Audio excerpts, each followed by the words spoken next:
Hey guys, Steve here from Muscle Talks podcast. Before we jump into the podcast, some big news. Our own training app. Together with Reese Price, a well-renowned trainer, also bodybuilder and competitor, together we've collaborated to put together this program called BILT. It's for beginners. It's for those that are starting out, who haven't been around for a while, who want to re-engage but don't know where it all started and how it begins. Very simple programs, home, office, outdoors, even the gym.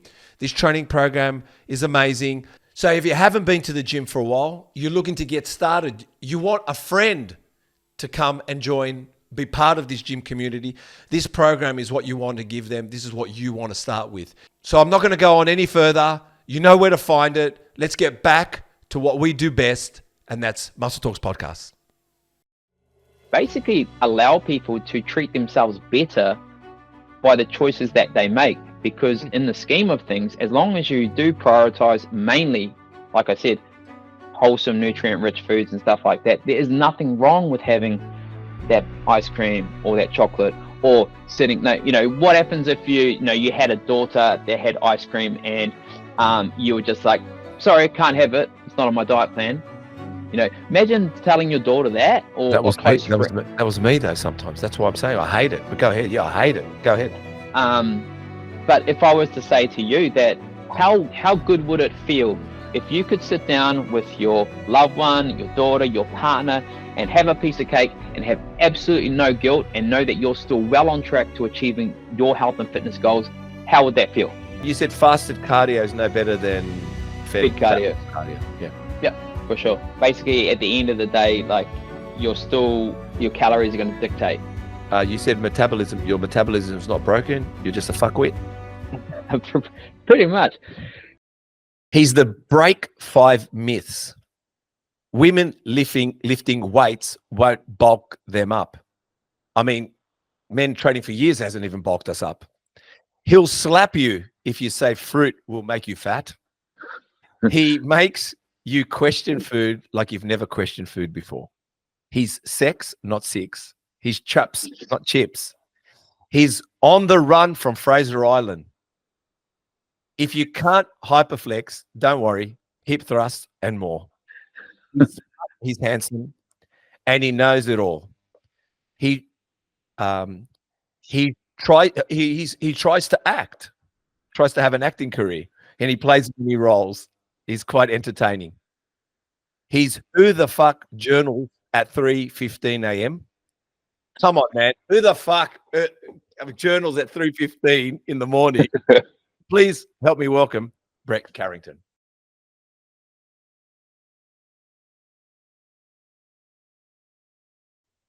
Fuck, that's a very a nice introduction. Fuck, I love it.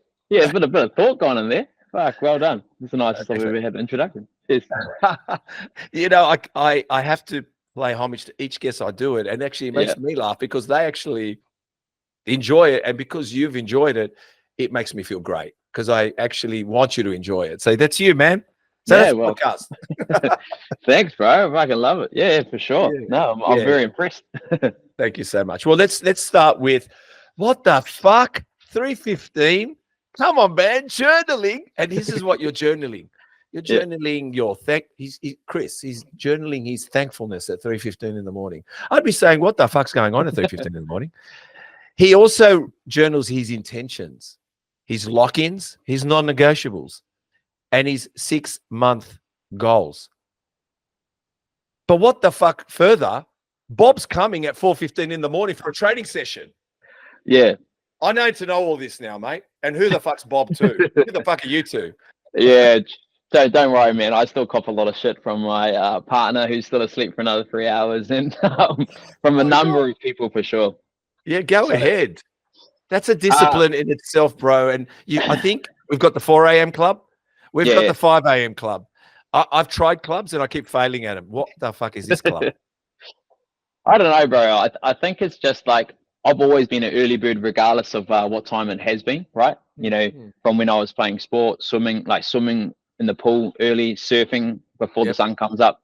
Yep. I think it's just like, personally, like 3:15, even myself, I'm like, it's fucking early, right? But this client that I've been training, Bob, he's a baker, right? So he works the whole night shift. And for himself, he travels like half an hour, and he literally sleeps in his car when he gets to the gym so he can be there for me, right? So for me personally, like I would rather him probably come a little bit later, but you know, for me, I see the work and I see his intention, so I'll meet him there as well. So that's it. I've been training him for 4 or 5 years himself. So, you know, I'll do that for my clients, especially if they're willing to put their work in. I'll meet them there for sure. Listen, man, that just touched my heart, and I'll tell you why. Well, here you are, man. Like, look, you'll get up at 3 a.m., 3:50. You'll get up regardless. I know. I can see your type, and the fact is, you don't need to, and you could easily be every other begrudging, miserable motherfucker out there that just wants to point the finger and blame someone. But the fact that it's not about, it's actually Bob's probably doing you a favor. Why?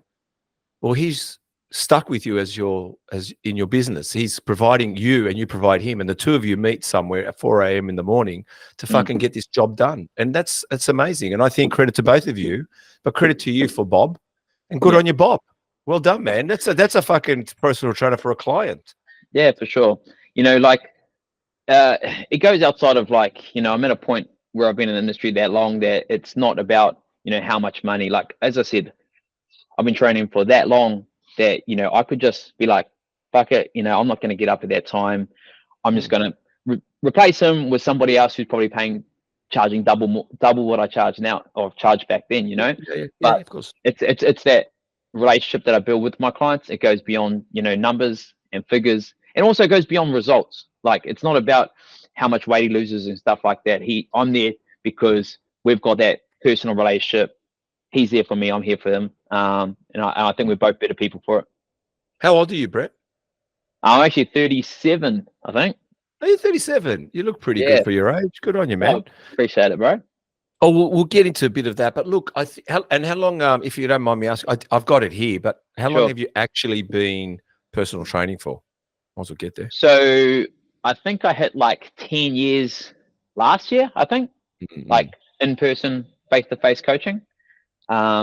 So yeah, bro, it was actually, I've been at the same gym for that long, which is, I think just the people that I'm a very loyal person, regardless of whether it's a coach or a client relationship and stuff like that as well. But yeah, a decade. Well, the thing is, I'll just let you know, firstly, I can tell you my first job when I was a network engineer, I was there for 10 years. Yeah. I'm a loyal person too. And I think that's why people are kidding themselves at the moment when they write this little bullshit word, entrepreneur and life coach. And your life coach is when you know how to stick things out through thick and thin. When you mention something, and I'm going to say to you, you know, it's not about the money. And so how I interpret that as well is, I'll tell you something. If you've just clicked 10 years, you're ready for the next level. And the next level comes with money. I promise you that. If you just know that a guy said, who's doing a sports company, clothing, he said, it's turning up and getting people to know me, but it's going to take time for them to know the brand. In other words, you can have Brett Carrington runners, the Brett Carrington runners. But we all know Nike, we know Adidas. And what do we know? They've been around for decades. So you've got to be Brett Carrington in 30 years. Yeah. And that's when they keep paying you. And that's when you probably can sit back and start hiring people as well. So just from me to you, you're doing a great job. Well done, man.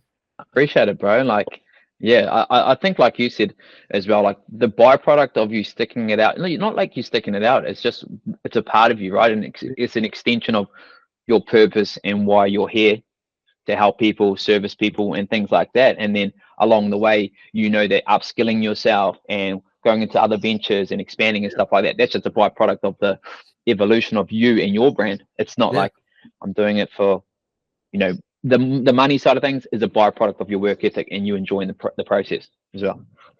And I'm telling you, because I can't help it. I'm a business person. I'm a daydreamer. I'm a dreamer. Yeah.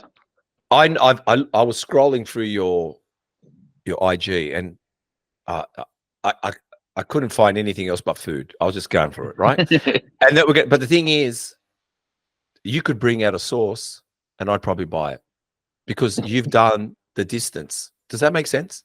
Yeah. I could bring a sauce out, and I have to sell like fucking crazy and force it down your throat, but you don't. Just know what you can do, Brett. Yeah, I appreciate that. Eh? I think you could bring a sauce out and I'd buy it because I'd go, fuck it, I'm going to go Brett sauce because the fucking motherfucker doesn't stop talking about food. And I'm going to bring that up shortly. All right. Let's go with yesterday. Yesterday you said if you can't do hyperextension, do this. All right. So if you can't do hyperextension on the glutes, you thought and work. And I actually, before I go to your do this, I thought hyper extension was for lower back. When did it become for glutes, or was I wrong all that time? There's obviously two main ways that you can kind of look at it, like a glute, glute hyperextension or like a back extension. So maybe I should have put like glute in there itself, but from a back no, you did it right. But the question I'm going to ask you is, it was never once upon a time a glute thing. You know that. In my era, it was a lower back. When did it become, and how has it become that? Go ahead. I think it's obviously been very popularized by quite a few like academics, people like Brett Carrington, and quite a few of these glute people. But I think on the basis of like completing the whole physique itself, when we're talking about training particular muscles, we want to take them through their lengthened and shortened range, and challenge them in both. So you could say your glutes are challenged. People say, oh, all you have to do for glutes is a deadlift or an RDL and stuff like that, which is great. Don't get me wrong. So, which challenges them in their lengthened position. But obviously as well, we still need to challenge our glutes in the shortened position, which is the hip extension. Yeah. So I think, with a bit more science and stuff coming out like that as well, I think there's definitely more push in regards to challenging muscles in all lengths. So I think that's just something that's kind of evolved, because even with bodybuilding and stuff like that, like, you still want to fill out your glutes and build them, especially, females especially as well. But guys, you get up on a bodybuilding stage, you don't want a flat ass either, of course. Well, you don't want a flat ass. Everyone wanted a flat ass, but now everyone wants a cheeky ass in their jeans. Everyone likes it. So tell me something. What was his name? Brett Contreras. Yeah, when did Brett Contreras tell the girls that they could do like tricep extensions and show off their asses and tell us it's a glute exercise as well? When did that happen? I think that's just popularized with the whole social influencer kind of scheme anyway. I've actually, I did a skit on that probably like 18 months ago with that. And you're probably seeing it a little bit more now, where it's definitely more, I don't think the people that are viewing your instructional videos are worrying about your, and the thing is, they know they're not either. But this is one big thing about me with my social media, right? It's like, what are you trying to do for your brand? What are you trying to do for your page? Are you trying to actually educate people, or are you just wanting clicks and likes and follows, which is very different. If you want to be, as you would know, a successful entrepreneur, you could make like funny cat videos, right? But like, are they going to, listen to your podcast, or are they going to buy some? Might get more eyes on your page for a period of time, but at the end of the day, it's like, looks like you fucking don't know what you're talking about. Well, most importantly, what I've realized in this online world, and I haven't been around it for too long, when I say obviously with Muscle Talks, like I'd say with Chris and myself, his online world is different to mine. He's younger and he was conceived online. But the thing is, what I find, if anyone's listening, I think the biggest mistake and the biggest shot in your foot is when you sexualize, because that's not a buying product. Companies don't like it. Yes, we like it, but companies don't. They don't want to associate with sexualization. So even myself, to tell you the truth, I've had to shut down my personal pages because I'm overwhelmed by online, and I'm sick and tired of everyone's glutes. I'm just like tired of glutes at the moment. Like, stop the glutes, please. I love them, but God, it's like someone took me to NA or AA and said, No, they wanted me to stop smoking, so they gave me 5 cigarettes to smoke at once. I said, "No, man, I'm not going to." So, too much. I know what you. Yeah, for sure. Yeah. So tell me. Sorry, go on. No. It's so good. Okay. So the hip thrust. You probably Yep. heard a few hip thrust conversations from our podcast. Of course. If you watch them, our shorts. Yeah, absolutely. And I've probably taken the piss out of it. And the funniest thing is, I had this guy on Jeff Myth. Can I tell you, I've had 600 comments. And Chris knows that's just his post. I've answered I answer everyone's questions. And both sarcastically, in a debate, angry or not angry, I don't care. One guy, his latest one, said something to me. I said, "Look, you just stick to what you know." And he goes, "My dad's a doctor." And I just did the laughing emoji for about 20 laughing emojis. His dad's a doctor. I said, "Yeah, that's funny. Your dad just knows good textbooks." But having said that, the hip thrust. Sure. It's a bit zesty. Yes? It is very For a guy. Yeah, for sure. It works, but it's zesty. It is. You can't take anything away from the fact that particular form of execution can be very suggestive. Yes, of course, especially for guys, because with a female we go, "Oh, look at her go." Yeah. But when a guy does it, you think, blow, man, come on, man, the leg warmers, get them off, get the leg warmers off. Yeah, I think I'll tend to see more guys doing a glute hyperextension than maybe a hip thrust. They work the same muscle group, right? But I think it's the way in which you're kind of like, you don't want to be doing it in the line of people walking past or towards you. So, yes. All right. And my question is, out of the few that you gave, so you gave the hip thrust, you gave kickback, you also gave kickback, and you gave a reverse hyperextension. Yeah. I want to ask, out of those 4, yes, which one, if I said to you, Brett, give me 2 of them, which one are non-negotiable? And I'll go zesty if you have to make me go zesty. Yeah. Okay. So I would probably go with a glute hyperextension. Yeah. Okay, to be the main one, and then I would probably go with like a B stance hip thrust. So okay. B stance meaning like it's more isolated on one side, right? So that way there you can get some unilateral work in there. So if you're kind of taking more of like the heavy stuff with the hyperextension itself, then you could do some unilateral work with that B stance, which more favors one side. So you can that's a bit more of a scientific way of looking at it, but that's what I'd probably go with. Yeah. Okay. And tell me, because I haven't got it written down. Sure. How come I can only hip thrust 40 kilos and I see girls do 300 kilos? Why? It's practice. They don't look like they're any more practice than me, buddy. Yeah, I know. All I know is I do 40 kilos and I'm busting my fucking chops, and I'm watching these girls. I can't even deadlift what they hip thrust. So what the fuck is that? It's pretty wild with the amount of weight. You know, a lot of these girls, like, you know, I've got some girls on my team that are hip thrusting between like 140 to 200 kilos, which is it is pretty wild, you know, in that sense as well. Now, some people will say, you know, you shouldn't be hip thrusting that much. It's a waste of time, whatever as well. But man, if you can lock out 4 to 6 reps at 180 kilos, fuck, surely it's doing something right. Well, it's challenging them in that shortened position. So, there's no right or wrong way to go. If you don't fucking like them, then you do need to probably do some type of glute exercise that does challenge the glutes in the shortened position. You don't have to choose a hip thrust. Like, you don't have to. You don't have to exercises, but you want to be, as I said, working your muscles through their lengthened and their shortened range, you know, at the time as well. Okay. And Philippa, who I had on the podcast, she said that if you're not hip thrusting, you're no good in the bedroom. Is that true? Yeah, I think so. Or maybe these people are terrible in the bedroom and just trying to get better at it, maybe. That's what it is. We don't need it. You, Brett, we don't need it, man. Yeah, for sure. No. That's why. Hey, guys, thank you for watching. Don't forget to subscribe. Hit the notification bell so you're notified when all podcasts come out. But before we get back to the podcast, let's get back to the ad.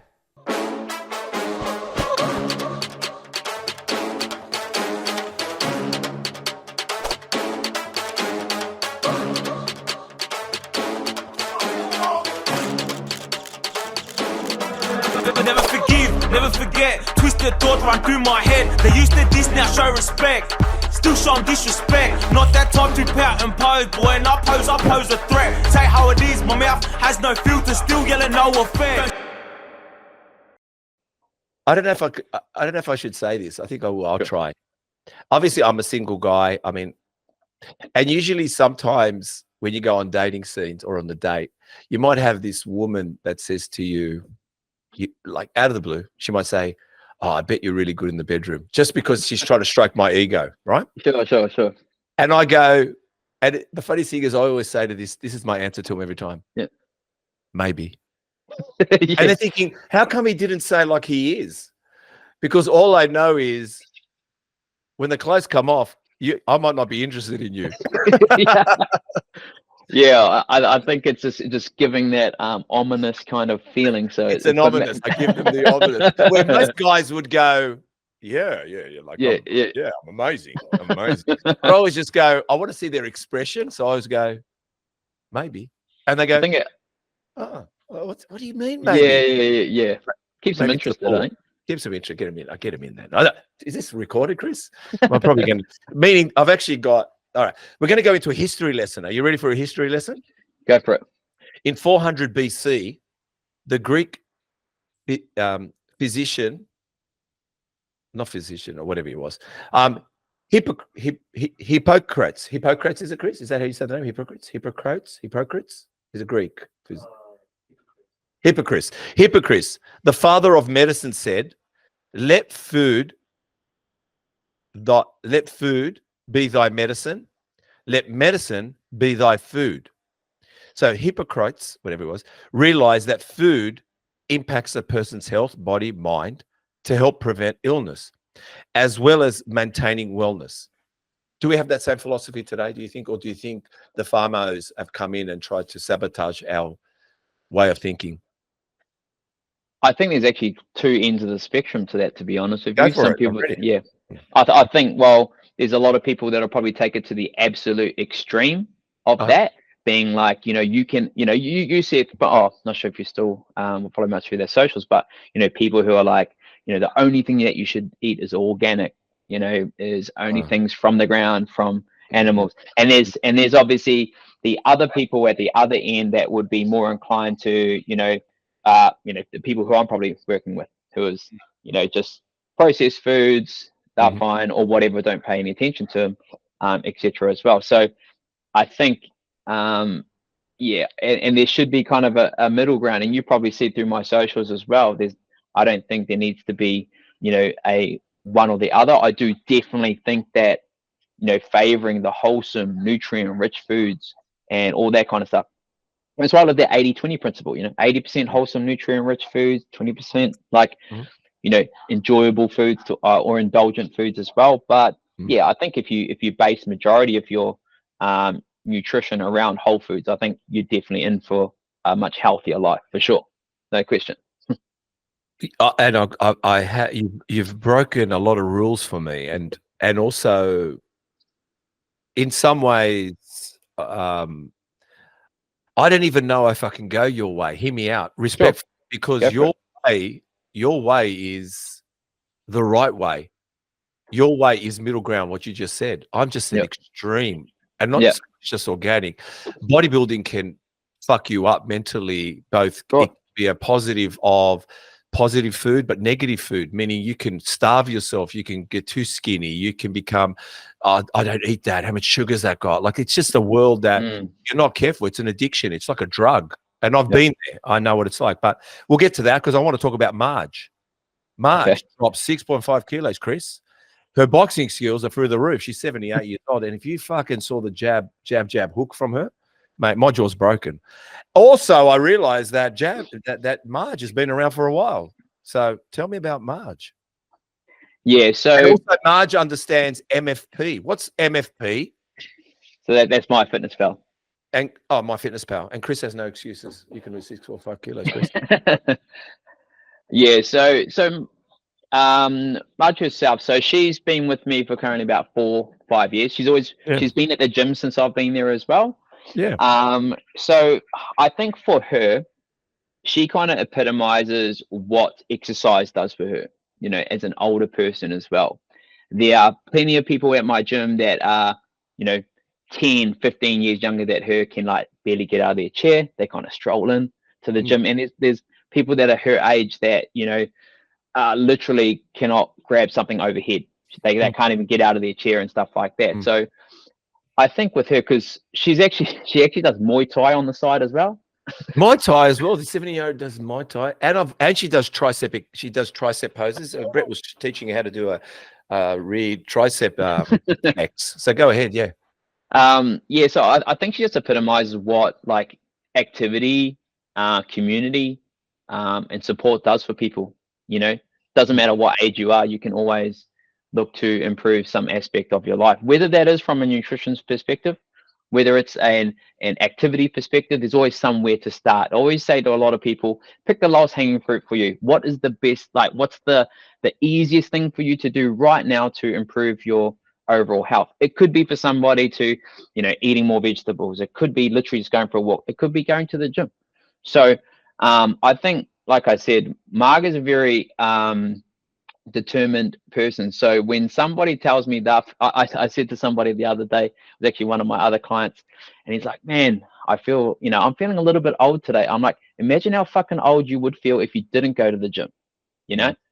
So the array of clients that I work with, from anywhere from, you know, people in their 20s up to people in their late 70s as well, it just goes to show you how important like general activity is, exercise, community. They've done a huge thing recently on like why people live longer, and it's actually because they're involved in, you know, community-based activities. So yeah, she's a Wonder Woman, and I think some people just follow me just for the weekly inspiration of her. For sure. Well, the thing is, I think we were talking about 10 years and you're doing what you do for 10 years. I remember when I first got into business, my ex-wife's grandmother, she was in business with her husband. They had pubs, and she could see me, I was struggling, and because she could see I was struggling, and only people that have been in business can understand a person struggling or mentally, or you could, because you're in fitness, you can tell when someone's struggling mentally in fitness because you're in fitness. Yeah. She said to me, and I'm going to bring this in with a science teacher as well. She said to me, Steve, she goes, it's the long game. Just do everything you can for these 10 years and you'll pay your rewards will come the next 10 years. If you've not done enough in these 10 years, you're only going to get what you inherently put into it is what you're going to benefit. So in other words, if you want we're talking now about a great body, it's the 10 years that you built for the next 10 years to hold on to what you just built, right? Yeah. Sure. My science teacher told me as well, when you get into your 20s, it's actually when you start dying. So teenagers are rejuvenating cells. They're all new. Yeah. So why not think about it? The reason Marge, we're always a photocopy of ourselves every day. It's a photocopy. And you know, with photocopies, it's never the best copy because you're copying a copy. But if you are a great version each time of that copy, it's just a great version. So if you're a shit version, your photocopy is a shit version. So I think people need to realize that if we are a copy, everything's reproducing, don't you want to be that best version? And when I go on power walks in the morning, I look at people's bodies, not training bodies, everyone's bodies. Yeah. And the disformity that's going on in this world of buckled legs, shoulders, like you can tell no one's doing nothing, and they think that's okay. And it's quite sad because what's happening is no wonder we're all getting into walking frames.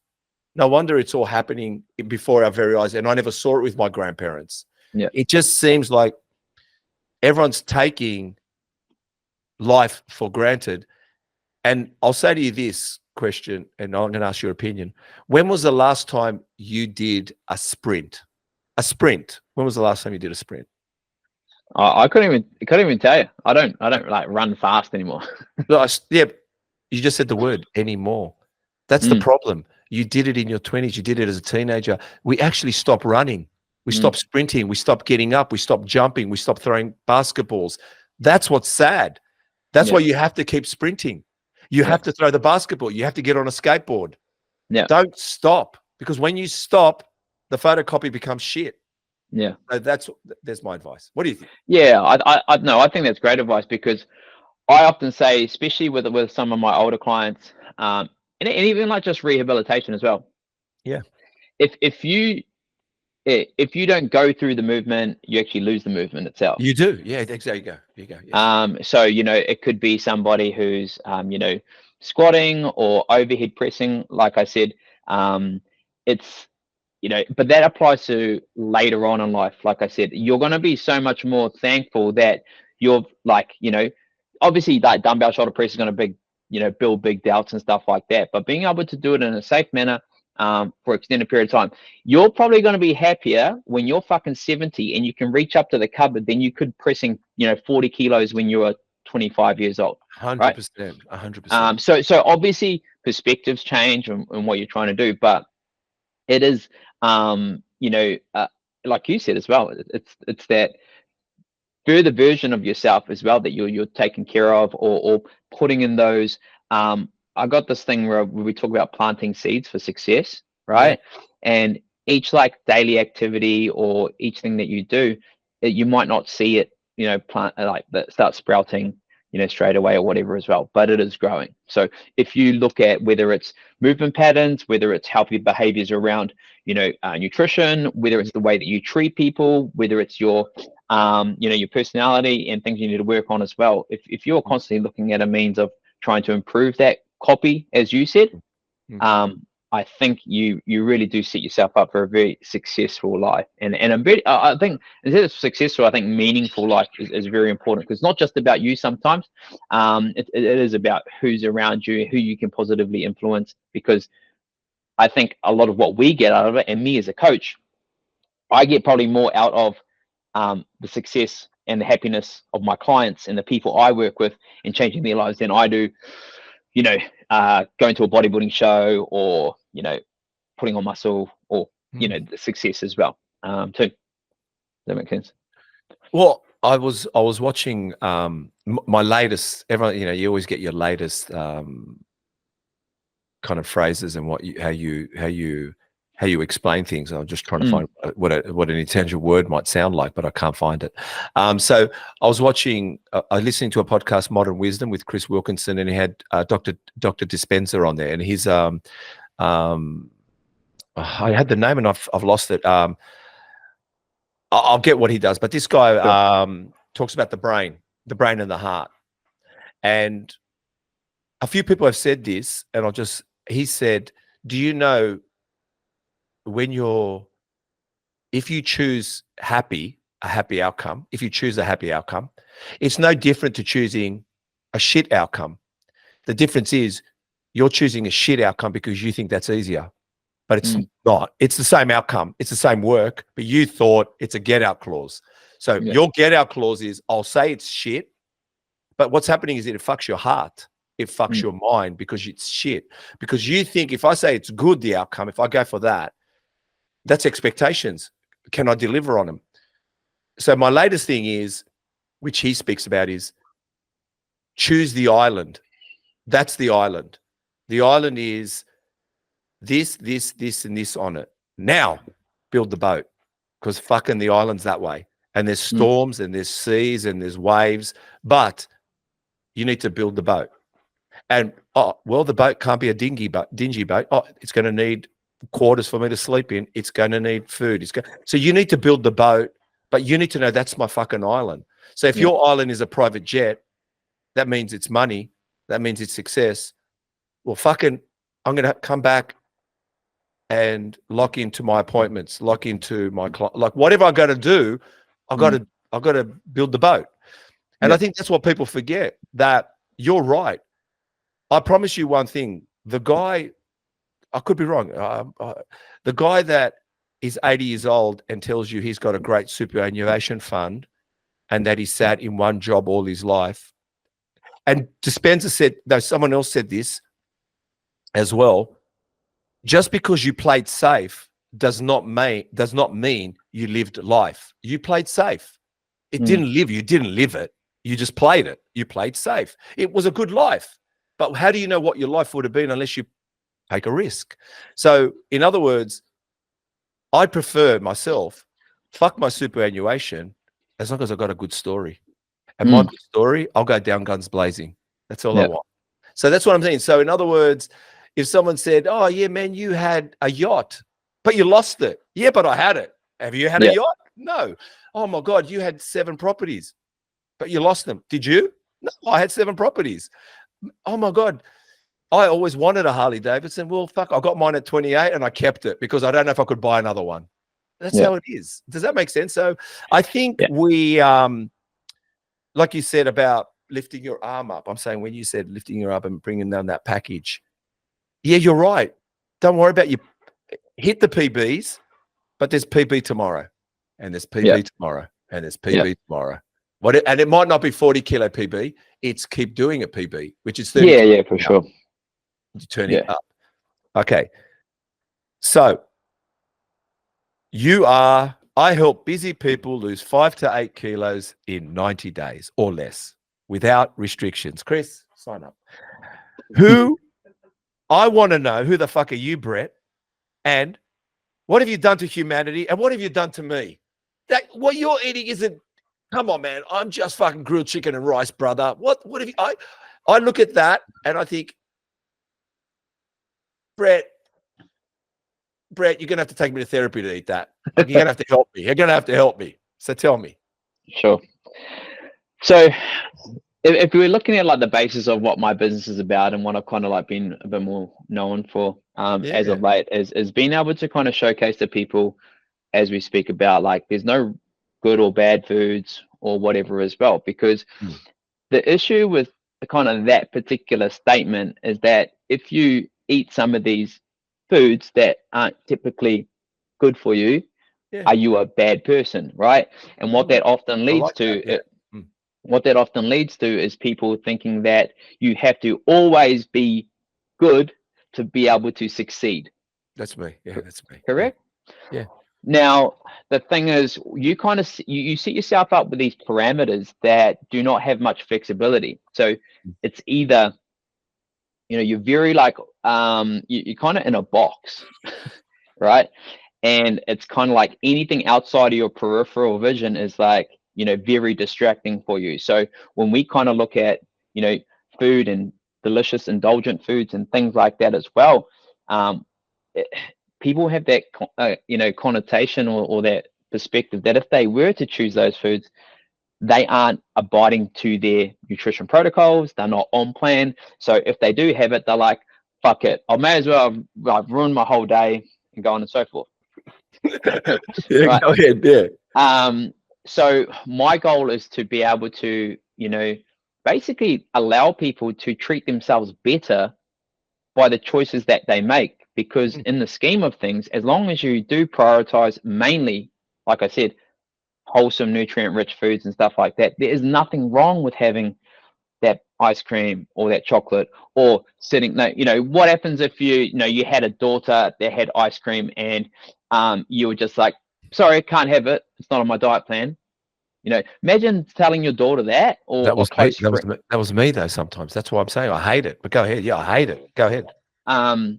But if I was to say to you that how good would it feel if you could sit down with your loved one, your daughter, your partner, and have a piece of cake and have absolutely no guilt and know that you're still well on track to achieving your health and fitness goals? How would that feel? Oh, unreal. I would be. No, I'm telling you, I fucking love sitting with my kids and eating. That's the best part of the day. It's beautiful. Even when I go to restaurants, you've hit it on the head. Like you don't understand. I feel like you're Gandhi in this, keep going. You keep going, man. Yes. But I think for me as a coach, like I kind of say, I love a bit more of a balanced lifestyle. Like, don't get me wrong. I've been bodybuilding for 10 years. Yeah, I done know. it all as well, but I think I came at a time where flexible dieting came in MyFitnessPal, so I actually was able to get you know, in my first couple of seasons, I wasn't that great, but, you know, I got to a point where, you know, I could have, you know, ice cream throughout the week and still get absolutely shredded, which is just to kind of like prove a point, to be honest, that you can still lose weight and do it. But for me personally, these days, as I said, encompassing a lifestyle where you can still achieve your whatever goals it is. Obviously, I work a lot with people with fat loss, right? Is to be able to incorporate, you know, those types of foods, those type of social outings, because your life should be about experience, right? It should be about, you know, having dinners and going out with friends. And a part of, you know, any culture is dining out and eating. And if you choose not to and you don't want to, that's absolutely fine. And there's definitely, I say, like, dieting is like and nutrition is like a dimming switch, right? So say you're going into a competition prep, or your goal is within 8 weeks, you might have to like turn it up a bit. But then when you, like, you know, when you're in your, say, off season, or so say your, you know, calories are high, you can kind of like, you know, turn that dimming switch down a bit and you can relax a bit more, but you're still not either in or you're out. It's just it's just a matter of like turning it up or down. And I think that a lot of people have that all in or all out mentality, where you don't have to be either. You can actually be in one place and actually just be able to kind of shift this way a little bit more and shift this way a little bit more. But in the middle, you've got family, you've got friends, you've got, you know, business meetings, you've got business lunches or whatever as well. So my goal is to be able to educate people that you can still achieve all those goals, still enjoy foods that you may have deemed bad in the past, but that, you know, somebody would say chocolate's bad for you. Do you enjoy it? Yeah. Well, like I said to Marg, who I've been training and stuff, and, you know, she was under that pretense that she couldn't have chocolate. And when I actually said to her, let's just she can have a chocolate and her 2 glasses of wine a week, Chris. Yeah, exactly right. But when she actually realized that, it actually empowered her to be like, actually, I can still have this. And when you actually reduce a lot of the novelty out of like I can only have this on my cheat day, or I can only, you know, I can't have this. People actually have a much better relationship with those types of foods. So they may find they just don't, you know, overeat or overdrink or whatever in the long term, because it's not a, you know, I say to people, when you're a kid and your parents told you don't jump in that fucking puddle, you just fucking jumped in it anyway, you know, because it was kind of like that negative, oh, I've got to do it anyway. So I find with giving people a bit more flexibility and the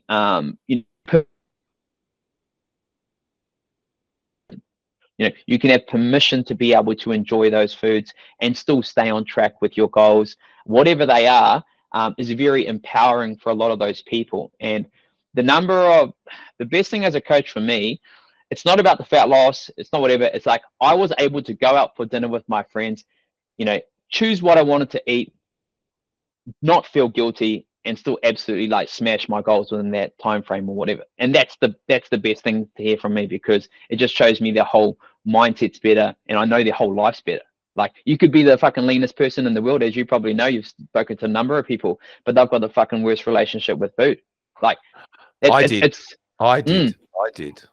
And I, you know, I've been through realms of that within the bodybuilding industry, and people that I definitely know of and know have definitely felt the same way. And it does get pushed through social media, how you know, deleterious it can be for a lot of people's lifestyle by going into these bodybuilding shows for the wrong reasons and with probably like not the best mindset in that scheme. So hopefully that kind of resonates a little bit. No, it does. I was going to say to you, and I'll just go a little bit further in it. So I worked for HSBC. I was a network engineer, and in that 10 years, I was ripped as fuck. We're talking about like muscular, ripped. So I used to go to Christmas parties, and they did the most amazing Christmas parties. But I wouldn't even drink, let alone go. I should have gone and snorted the Coke in the toilets too, but anyway, that's another story. But no, what I'm getting at is, but I did nothing. When they bring the food to my table, all they'd eat is the chicken dish with the rice and wipe the sauce off. But I did that for fucking 10 years. To be honest, when I look back at that bloke, I think that's sad, man. Because I fucking was at a party that everyone was just letting loose, and I was still holding on to one night. I was holding on so tight that I needed the abs, that I needed the vein going down my forearm. Yeah. And when I look at that guy,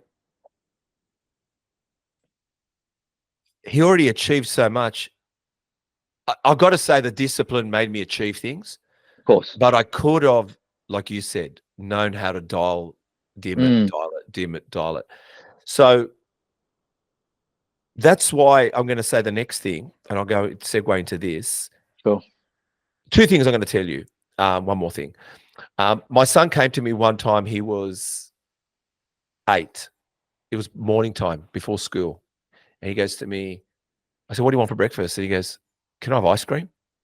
Right? Listen to this. And I went, and I've learned as a parent, you need that game show thinking music. Right? So I went into it and I went like this. How many times has he asked me to have ice cream? 0. Okay. If I was 8, would I want ice cream? Yes. Would I want my dad to get angry with that question? No. So I turned to him, I said, yeah, have ice cream. He goes, would you have it with me? I go, yeah, let's do it together. So we had, and do you know that's the only time we ever had ice cream together for breakfast? He never asked again. Yeah. So in other words, sometimes just because we're doing it once doesn't mean we're going to fucking do it forever. So you got to realize it's a moment. Get your thinking music, get the game show music happening, engage the journey, the whole week, the day, the hour, the minutes. It's not going to fuck you up. But I've learned the hard way, right? But like I said, take that as advice for people out there. But the most important thing I'm going to say to this, there's a big debate and an argument happening. And I saw it when I had Jeff Myth on, when he said, if your coach tells you, if your PT tells you calories in, calorie out, sack them. I understood where Jeff was going and I agreed, but you have to watch the podcast to know everything else. And we're going to do hooks. Of course, me and Chris are going to get hooks in and bring it in. But the thing is, I believe where food has gone wrong, and you correct me if I'm wrong, okay, Brett, where I believe food's gone wrong. Go for it. I believe big companies, big corporate companies have given us the numbers purposely because they want you to eat McDonald's, but they know, if you're only having 2,000 calories in a day, you can fit McDonald's in. You can eat Tim Tams all day. You can have chocolate cake because you're under the calorie count. So when we said sack your coach was, you know yourself, because you studied nutrition. Some coaches out there have studied fucking nothing and they're acting like nutritional coaches. And the easiest thing you can tell someone is calories in, calories out. That's a cop out. Yeah. But what if I turned to you and said, Brett, what do you do for a living? And you go, I'm a brickie. Oh, so you're not an accountant. So you're on your feet. You got to eat differently. It's not different calories for you, buddy. Oh, and what else? And you said, also, okay, what's your goal? And you go, I'm going to Hawaii in 6 weeks. And you go, oh, shit, we really got to change things up now. That's different calories. And then we can also talk about pre-workout food, which is frequency, which is this, which is that. If it was that easy, calories in, calories out, we'll all be Olympian swimmers. Imagine those Olympian swimmers that get up at 4 a.m. to swim, what the coaches give them to eat prior to the swim, prior to the sprint, after the sprint, this and that, the build up for the 4 years. So I guess what I laughed at is every goose out there that kept believing and didn't understand the question. If your coach only tells you it's calories in, only tells you it's calories in, calories out, sack him. Yes, because he's got to ask you 1,000,001 questions before that. Like, bro, this, that. Yeah, oh, you need 3,000 calories. No, oh, you need 1,500,000. It's not just calories in. What do you think? Am I blowing a fucking hoot? That's that I'm going to use a hook for this kind of podcast too. Go ahead. So I think you're actually correct in saying that, because yes, calories in and calories out is what definitely does dictate fat loss. Correct. Yeah. However, there is a myriad of different influences and factors that will dictate whether your output or your input from calories is influenced. And this is where it comes down to, what is your sleep like? What's your daily activity like? Yeah. Do you have a history of the yo-yo dieting? How much fruit and vegetables you have a day? All these things influence your overall health and will actually dictate a lot in regards to like your total calories for the day. So if that's, it's a byproduct. Basically, it'll be a byproduct of your daily choices. But you cannot neglect the fact that, if you consume more calories, than you expend on a day-to-day basis, you'll put on body fat. Yes, cool. But you've probably seen it. Everybody harps on it, you know, calories in, calories out. It's as simple as that. But I'm like, you know, Mary down the road, she fucking doesn't have time to track her calories. She doesn't actually understand what that actually means. So I've made did it for a long time. Yeah. I made a post on this 18 months ago, and it was actually paying out coaches that were just like, you just got to eat in a calorie deficit. And I'm like, well, if you're a good coach, you may actually want to expand on that and maybe give people some more advice on how they would go about that, as opposed to just shouting calories in, calories out. So yes, I think the overall factor when it comes to building muscle, losing body fat, you know, to a certain extent, is going to be calories in versus calories out. But there's so many more underlying factors that will influence that are definitely pushed aside by a lot of coaches, or aren't brought up as much. They just think that they can just have a blanket statement, and that's them being as you mentioned, oh, I'm a nutrition coach now, I just have to tell people calories in, calories out. I'm like, come on, bro. Like, I can charge $20 extra an hour on top of my $80 or $100 because I'm going to give you fucking food advice, which is bullshit. And the last thing I'll say, because I want to add to this, yeah, well done. Let's say, Chris, well done, Chris. You are skinny, but your diet has made you a diabetic. Your cholesterol's up, and you got fucking massive brain fog. Like, fuck off. Like, it's that's why I'm just going to go up against all these motherfuckers that tell me calories in, calories out, because it is frequency. You know, you're no good at the gym if you don't have something an hour before going to the gym to fuel some energy. Now, we know it's got to be something specific. And then when you finish the gym, we all know you don't have to eat after it, but that's an optimum time if you want to be optimum. And second thing is, people say, oh, I don't eat before I go to bed because I become fat. Well, all the bodybuilders that eat and go have siestas is because they grow in their sleep. So what the fuck are you making your brain seem like it knows everything? You're the one that is creating a world that's bullshit. Sorry. Yeah. No, that's totally correct. And you can look at it from a number of ways, because, you know, you could have people on the other end of that spectrum that would be like, you know, there's people that will come to me and say, I eat so healthy and I just can't lose weight. That's me. Yeah, I'm with you. I would be that with you. That's why you've broken many myths with me. So go ahead. Sure. Yes. But that is where people would, you know, that's, as a coach, I would be like, now it is important to understand that regardless of where your calories do come from, whether it's healthy food, or, you know, bad food per se, if you're consuming more of that than you're expending on a day-to-day basis, that's why you're still putting on body fat. So it could be beneficial for a period of time to understand, you know, the calories of certain foods. And I do recommend for most people, you know, spend, you know, 3 to 4 months maybe just scanning barcodes and using a tracking app like MyFitnessPal. I always say, I do not want you tracking your food forever, but it is a tool in your tool belt that will allow you to be able to manage your calories in and calories out to a certain extent. And when you encompass that with your like healthy food choices, you know, 300 to 400 grams of vegetables per day, 3 to 4 servings of fruit per day, 3 to 4 servings of protein, and your fiber targets, you will have a much better overall perspective in health, not only losing body fat, but doing it in a very healthy way as well. Well, talking about my mistakes, I cut carbs out one stage, very minimal carbs, but I thought eating a lot of protein was good. And actually I was putting on weight. I didn't, I fucked that up. And it made my mistake that I kept forgetting, just because it says the word protein, I just thought, well, it doesn't say the word fat, and it doesn't say the word bloating to me and water retention. Did I know it, but the calories that I ate from it was too much. So I just, like I said, Brett, you've watching your stuff, I battle with it because you're right. But it's a good battle to have if you get what I'm trying to say to you. It'll allow me to spend time with people, because on my own, I'm probably going to stay so disciplined, but I have to still enter the world. And I think what you do allows people to enter the world, and that's a good thing.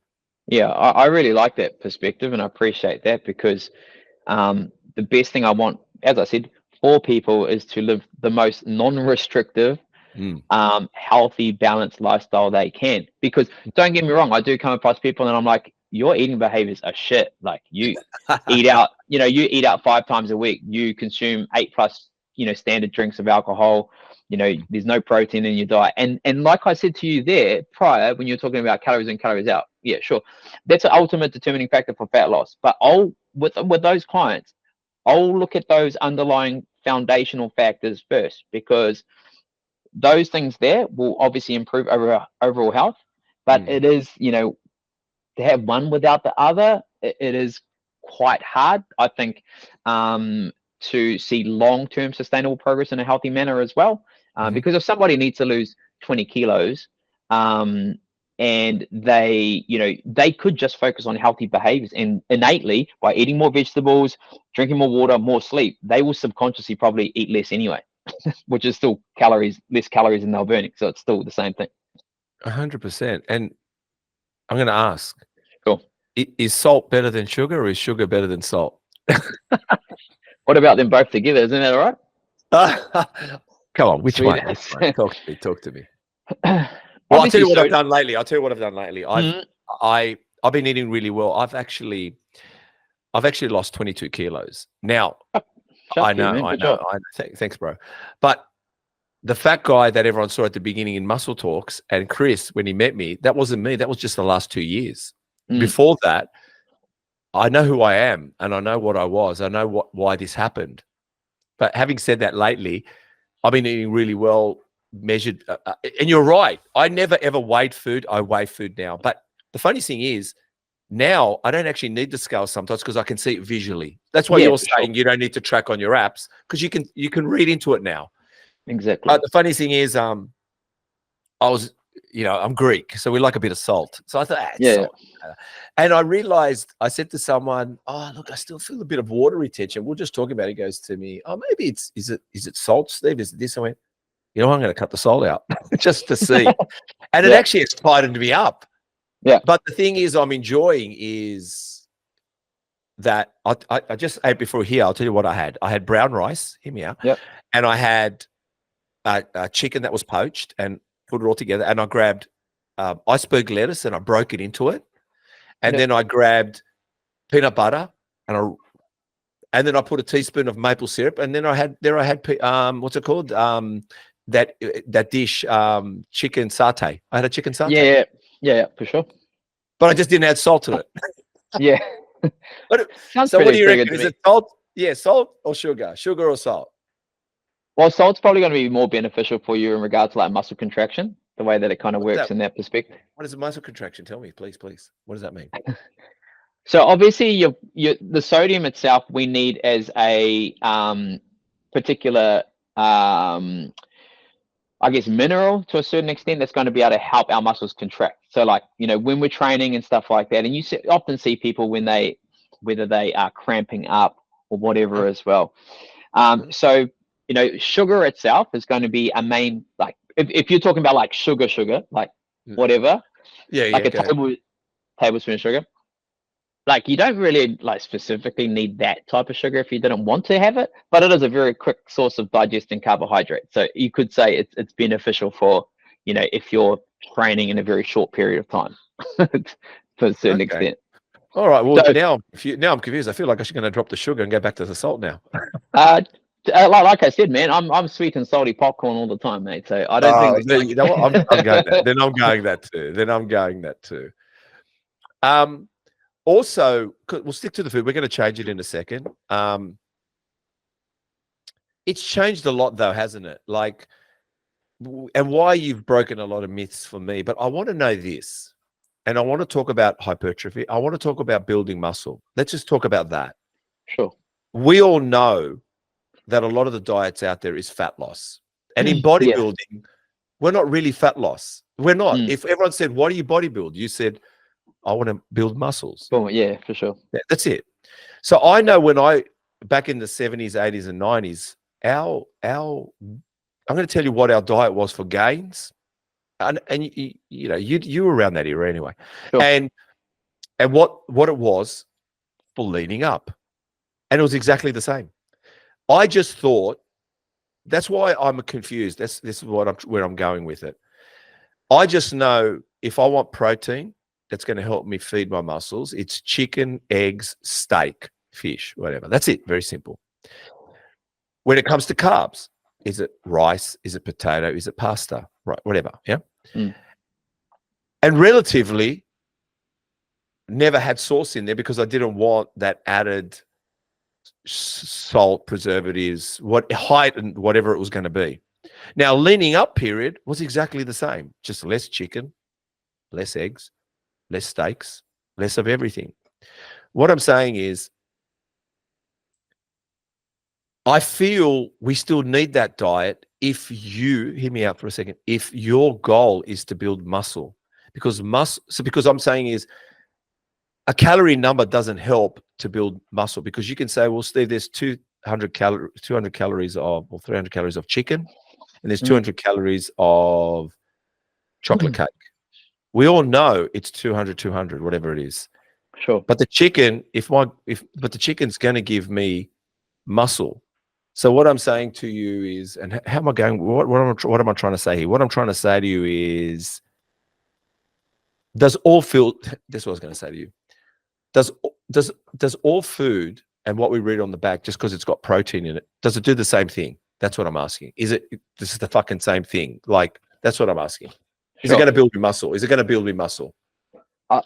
So yeah, I know exactly what you're saying. Like, it's like the quality of the protein or the quality of the food that's coming in, and it does make a difference, because in order to build muscle, you do need to be in a calorie surplus or in a slight surplus. Now, some people argue, slight, yes. Now, some people will argue, you can do it, at maintenance, or newbies can do it when they are, because they can. If people have never been to the gym, or even if you're enhanced, it's possible as well. Yeah. However, if we're looking in the sense of just giving ourselves the best means of trying to build as much muscle as possible, surplus of between 200 to 500 calories is pretty good.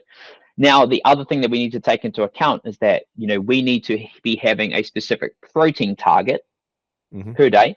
And they usually say anywhere between like 1.6 up to, even up to 3 grams per kilo of body weight. All right. Now, you're regarding like the quality of the protein coming in, or the quality of those calories coming in as well. So me, yeah.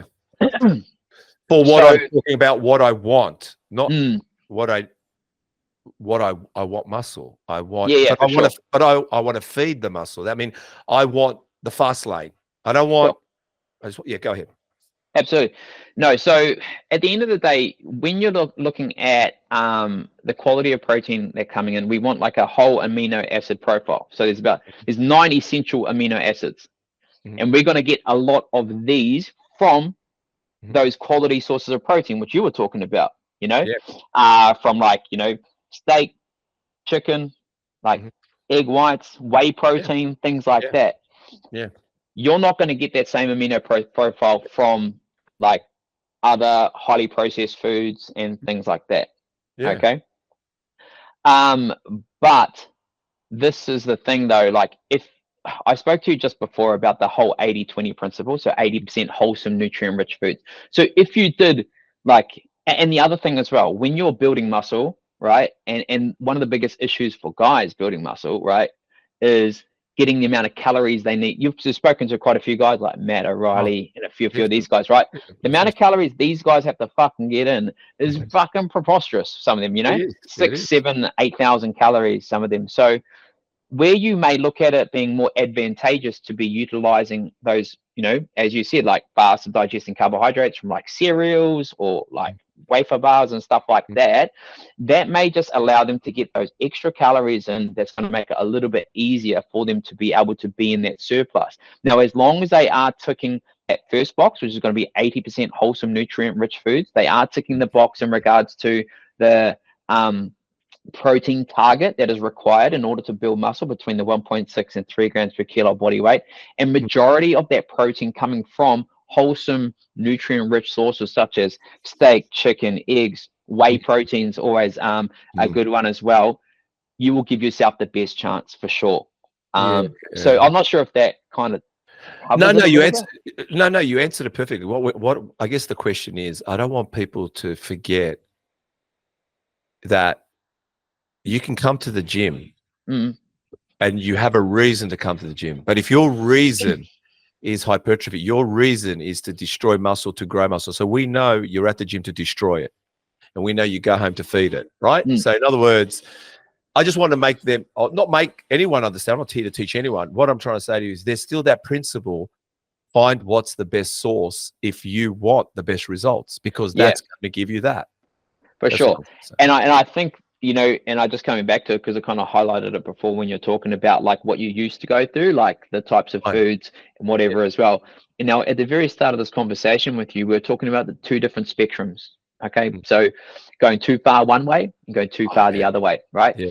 And this is where flexible dieting and tracking and stuff has probably gone too far, because some people can, like I said, if my building calories are 3,800 calories, 4,000, but majority of that is from processed foods, McDonald's, whatever as well. But they'll be like, but I still hit my protein target and I still hit my macros.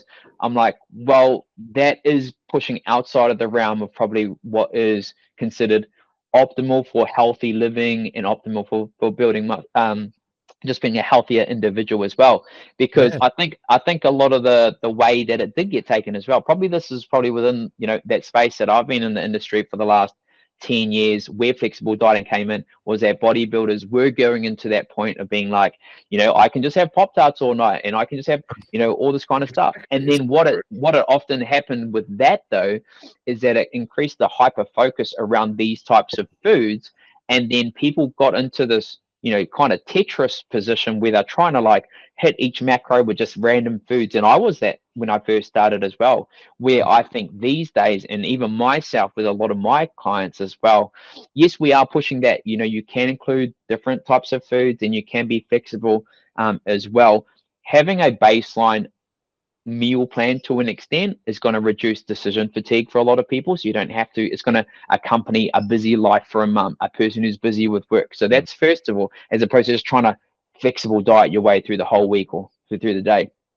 And also that it does provide people with better, healthier choices more optimally across the week, as opposed to just because it fits your calories doesn't mean, like there's that saying says, just because you could doesn't mean you should. And as I said, that, and that's probably why people will come at flexible dieters or people my end. But I don't like push that narrative to the extent in which it has with some individuals as well. I've certainly leaned more into the fact that you can incorporate these foods, but living through a structured somewhat meal plan that you've been able to develop yourself, that if you were to have a random, your friends called you up on a random Thursday and I'm like, hey, do you want to come out to the burger place and grab a beat? And you're like, oh fuck, can't do it, it's not on my meal plan. You could fucking go do it because you can fit it into your calories by using MyFitnessPal, and then you're fine. So it's for those particular instances, but it doesn't take away the fact that you should still prepare your food for the week. You should stick to roughly similar foods, but you are able to be a little bit more flexible and have the skills to be able to do that and still stay on track with your goals. Does that kind of make sense? Yeah, no, it does. And it's funny because I was thinking, like when I go out to dinner, right, I always, when I sit down, and I'm a little bit social person, so when the waitress comes and goes, what would you like? I always tell her, what's your favorite dish here? Yeah. And the reason I do that is because I know when I look at the menu, I'm just going to go to safe because that's me. I'm going to look for chicken, meat, eggs. So when I ask her, what's your favorite dish here or the most popular dish? I've even gone and said, just pick me 2 dishes you think I should have. And I just leave that. The reason being, it's one night. I have to step away from chicken. If it comes with chicken, that's great. Yeah, for sure. I have to. So I think sometimes we've got to step out to step back in, kind of like, or else when you're in, and I've been in, and I'm saying to you, it has its pros, but some of the cons I have been missing out. And I don't feel like had to miss out. I feel like I could have used those disciplines also in enjoying life, not just disciplines in hiding from life or carrying on, that I could actually bring those disciplines into saying, this is a moment, this is a time, and this is what we do. You know what I mean? Yeah, I do know what you mean, because like you reiterated before, at those work conventions and stuff like that, I even in my thing that I sent to you, how I used to run that call center. You know, I used to run like 20 people, and they would have like birthdays, right? And I thought like I was being Mr. Disciplined by not having like the chocolates and stuff like this. This is, you know, quite a while ago as well. But, you know, when you kind of look at those situations, no, it's very different, because I know a lot of bodybuilders watch your podcast and this and whatever as well. It's very different if you're, you know, going to a show, you're competing in a shows in like 6 weeks, you know. But if you're in your off season, prep time is prep time. If you're in your off season, and then there may be a few people that come at me, but if you're in your off season and you're taking your Tupperware to your mum's birthday and you don't have any of her cake, like, oh fuck, you know, I would look at myself in the mirror and be like, fuck, bro, like, it's your fucking mum's birthday. Like, come on.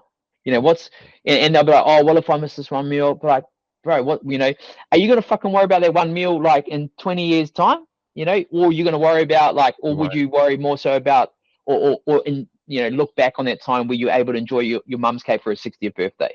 You know what I mean? So we spoke about the dial, when to turn it up, when to turn it down. And I think being able to have that tool in your tool belt, especially whether in the bodybuilding space or not, is a very like powerful thing that will allow you to be able to, you know, smash your goals, you know, and absolutely adhere to whatever you want, to building muscle, dropping body fat, getting the best shape of your life, but also be there for your family and your friends, because, you know, life isn't just about the way you look, and it's about the experiences you have with your loved ones. And I think that's very important, and it's sometimes very overlooked in the space. Well, if you're at a party, like you said, and you know yourself, me, I'm sure, Chris, we love the favorites, the chocolates. And yeah, fuck yeah, bro. But what I'm saying is, if these were the cups they had at the table, as a person that looks after his diet, what I would suggest to anyone is fill the cup like you can't fit any more in there, and don't go back. So you already know it's measured. When it's not measured, that's the problem. So fill the cup, and fill it with a small cup, but make it fall over the place, but even catch it, and then go back to your table and don't go back. And you've done a good thing, because I think that's what it's about. Like, I think it's when we completely go, fuck it, where's that cake, mum? I'm going to give everyone 10% of it. I'm going to eat 90%. But maybe what you do is grab a piece, not the piece that you used to have, a bit smaller, and get the fuck away from that table and eat slow. Yeah, because there's so many, like, and this is what I work on a lot with my clients, and it's their mindset around these particular, you know, situations, and how you approach them, in different ways to approach it, whether you eat before you go out so you don't like over consume. Is it a matter of, like, as you said, slowing down when you're eating itself? Is it about actually being a little bit more present when you're eating, so you can taste the flavors? Because, you know, even me, like, I could sit down with a bag of chips, and before I know, I've like blacked out and the whole bag's gone, you know? So, like, you know, when you actually pay attention to those particular cues and stuff, you can actually eat like a sensible fucking human being, because I guarantee you that block of chocolate, there's still another couple of pieces down the road. It's not going anywhere. So being able to, you know, and that's what I said, what's empowering. If you can say, hey, I'm going to have one row, that's it, I'm going to put it away, you know, that's very empowering, because a lot of people can't do that. They're like, it's either in their house or it's out of their house. And I think that's something people do work on as well. Well, one more thing before the hot topic. It's like pizza. It's like pizza. When you're a bloke and you hang around with your mates, or you're out with your girlfriend or out with a family, you think you're more masculine when you have a family size on your own. You think, I'm the man. Look at that. Hey, guys, is that for you, Dad? Like your mates? Or is that all for you, Brett? And you go, oh, yeah, man, I'm an alpha. I'm an alpha, man. So now I've learned to order medium pizza and just fucking go with that. Yeah, exactly right. You know, you still complete the whole pizza, you know. Damn, these pizzas have gotten smaller. But you ordered. Yeah, you know, I know what you mean, but yeah, for sure. You got to learn. You got to learn. All right, here we go. Hot topic. Sure. Obviously, we know Andrew Tate. All right, because we've got some guys in the room. We'll go Andrew Tate. Chris, we're going Andrew Tate. Chris doesn't know my questions. That's why he sometimes enjoys what we're doing here. So we know Chris Tate for being a world champion kickboxer, but now most of all, he displays wealth and a misogynistic views. His famous quote is, "Success is not given; it's taken," which is funny. Some people say it's built, but he goes and takes it, right? So you have to be aggressive and go after what you want in life. That's what he says. So for me, I wanted to ask you guys, Because when I looked up misogynist, it says dislikes, despises, and a strong prejudice against women.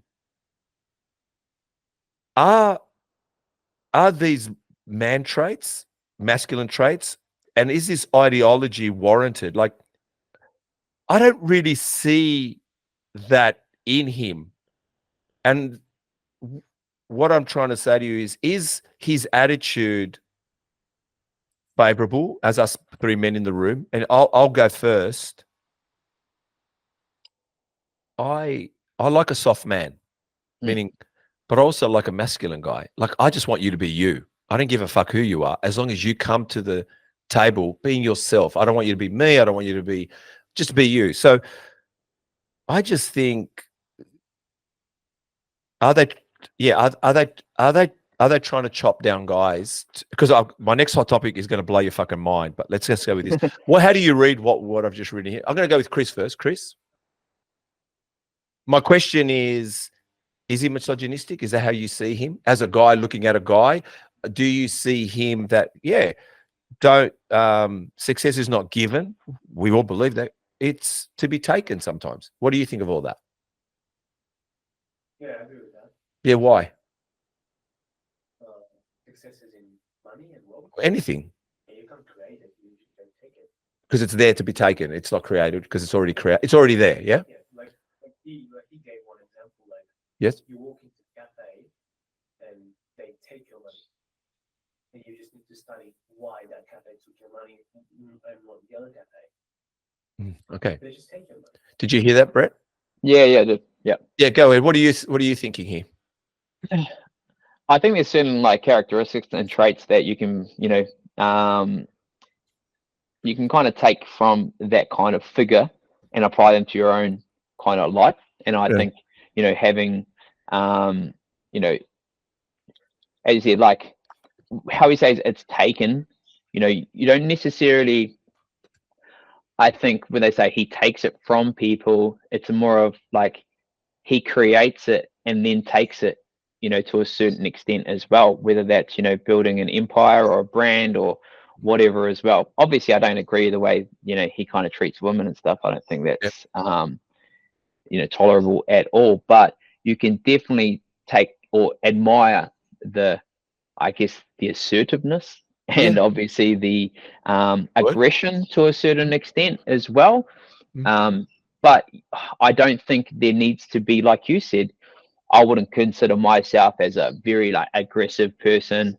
If anything, I'm probably, probably more on the not emotional side of things, but I'm, a bit more softer, like you said, when it comes to those particular topics itself. But I don't think that idolizes who you have to be as a male figure. I think, like you said, being your own person is probably more creditable than trying to be something that you're not. And I think a lot of those traits just come out through, come out through who you are, your behaviors. And I think there is a lot of growth through some people who could be a little bit more conservative and they do come out of their shell a little bit as well. But we see it through social media quite often than not. Like, you can tell when somebody's putting it on. And I know people in the industry and be like, you're not fucking like that at all. Like, you to a certain extent. But I know, some people put it on for the camera and social media, and to a certain extent, it works for them as well. But I think when you have to put on this kind of persona that you're not, it's quite, it really kind of zaps your energy, I feel, for a lot of people. And probably deep down, a lot of those people that are putting on that front probably struggle a bit, I feel, because it's important to be yourself. Yeah, no, I agree. And I'll say this. I was talking to Chris today before we started this podcast about stoicism, being stoic. Now, stoic, and I'll just kind of just try to explain it quickly. What I think it is, we can bring it up if we want it as what it says in Wikipedia, whatever. But most importantly, what's stoic is holding on to emotions before you action them, in a sense. So in other words, there's something you need to deal with and you're scared you're vulnerable, but you're just holding that in because you know you have to turn up and present this to this meeting. You have to do something, but you're not telling everyone you're scared, you're this. That's stoic. And then there's the bit where you're angry with someone, you want to break their jaw. So that's fighting inside you. That's stoic. But you don't go and punch the guy's jaw. You have to go with the conversation. Hey, bro, how you going? Let me talk to you. Yeah. But inside you, you've got rage. I think, to me, I think at the end of the day, the truth prevails within yourself, and you shouldn't give a fuck what anyone thinks of you, because what matters is that you don't go into a situation that you're here to damn someone, but they can't damn you. So in other words, if I'm going to upset you, that's not what I came in for. What I come in to tell you, what I'm saying to you is, I'm not going to tell you I have rage and I want to knock you out. What I want to tell you is, I don't like what you're doing. I didn't give a fuck what you think of me. This ain't going any further. But not to come in and try to prove my point. And so what I'm saying is, you've got, I think, as maybe men, but stoicism is a really important part of life. And I think if we learn it properly and learn what stoicism's like exposed, and also what stoicism is to hold close to your chest, because you can't show all your cards. I think that's where men or masculinity is. Yeah. What do you think, boys? I agree with that, bro. I think that's quite a good way to kind of look at it as well. Yeah, because if you're kind of like looking at in the perspective of what, if you're not saying what's kind of on your mind, you are kind of going against your own values to a certain extent as well. And I think you, as you said, if you're not damning anybody or whatever as well, it is important that you do kind of stay true to yourself, as opposed to trying to either, if it feels uncomfortable to say, sometimes you should probably say it. You know what I mean? If it sits well, and it's not on anybody else, and a lot of the time it's just your opinion, and everybody's entitled to their own opinion. And I think that's important as well. Unless you will be, if you conform all the time, I think it kind of starts changing who you are. I think what was all, when you, like you said, if it's on your mind, it's in you and you've got to say it. But if you're saying it, like if I won't say it to you, I'll say it to Chris, because I don't want to say it. If I said, Chris, you fucking annoy me, or not really, but I'm just saying, out of the contents of the conversation, if I just let it out at you, but the reason I let it out at you is because I wanted to intimidate you too, hear me out, that's not a good thing. But if I let it out and then I can drop the mic, why I'm dropping the mic is, I didn't give a fuck if you like me after it, because right now I don't like you and I'm out. But if you turn to me and say, well, bro, that was big, but let's talk about it, then you know, oh, we're still in. But you've sometimes got to go in knowing, I don't care what Chris will think of me. This is the truth. This is what you've been doing. I'm going to let you know it. I'm not going to come at you to show my macho-ness, to show how macho I am or masculine I am. I'm telling you I'm out, but I'm going to tell you my way. And I think that's where we get it wrong, because it's not about attacking someone and then hopefully to have friendship. It's being true that you don't like me, bro. So fuck off. And if you want to hang with me, these are the rules. Yeah, I like that for sure. Yeah. I think that's a good point, because, as you said, staying true to yourself. If people don't like you for who you are anyway, like, or they don't add value to you for a certain extent, or you don't like, that's cool. You don't, like, I've got plenty of friends, we just don't agree on the same thing, and we may have arguments about that anyway. But to go beyond that, that's where things are better, as well. It's okay to argue, like, we're human and we should be able to do that. Beautiful. And like you said, to be able to kind of have that somewhat, I would say, professional to a certain extent, or mature conversation, and be able to voice those opinions without, jumping straight into like an argument, is quite, impressive as well. Well, I think the thing is, if you think masculine is people liking you, it ain't. That's it. Yeah. Bottom of the line is, masculinity is not about being liked. It's about being true, and let that person decide. Once you let them decide, you're masculine. Yeah, sure. You don't like me. Okay, talk about masculine. 240 kilos, 5 deadlifts, 5 lifts, right? Yeah. I just want, is that your record, firstly? What I wanted to ask you, is that your PB? And secondly, are deadlifts really that good for you, man? I'm just, when I look at them and I see the strain and I see the push, I think I'm seeing L4 and L5 vertebrae fucking swelling up. I don't know. Is that a good thing? Go ahead. C4 and C5, whatever. Go ahead. Yeah. So I think my best was like, what, 240 for 6, and I think I was like 78 kilos. I think that was my best. What the fuck? God, my best is 185, and I thought I was macho. Go ahead. I was pulling sumo. And I was fat. Yeah. Go ahead. I was pulling sumo, so that's kind of cheating, like a lot of people say. But okay.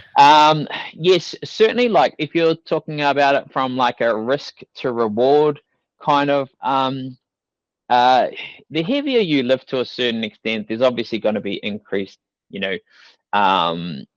risk for sure of injury and things like that. Like, to be honest with you, like I don't actually lift that heavy anymore at the moment. One of the main reasons was actually because it's probably not the most, like, because I'm still, tossing up, going back into my bodybuilding as well and competing again. It's obviously, first of all, not the most hypertrophic, as they would say. Sumo deadlifts to building muscle as well. Yeah. But done correctly, done safely, you'll be fine to a certain extent, I think. But a lot of people can vouch for the fact that this is the reason. But there could be a myriad of different reasons. They didn't warm up properly or whatever as well. But yes, definitely the heavier you go, the more increased risk there's going to be as well. But the more advanced you get and the more work you put in, the priming, the warming up and stuff like that, you should be able to handle more as well.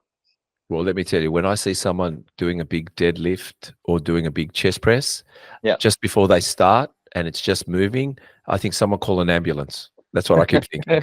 Someone do 000 right now. We've got a problem coming, but that's me anyway. Yeah. So you have a degree. Yeah. You have a degree in sports and exercise. You wrote prescription. I want to know what prescription means, kind of in that term, and also tell us about that study. Go ahead. So, as people probably know from my accent, I'm from New Zealand. So I studied in Otago University, which is very South Island in New Zealand, for 5 years.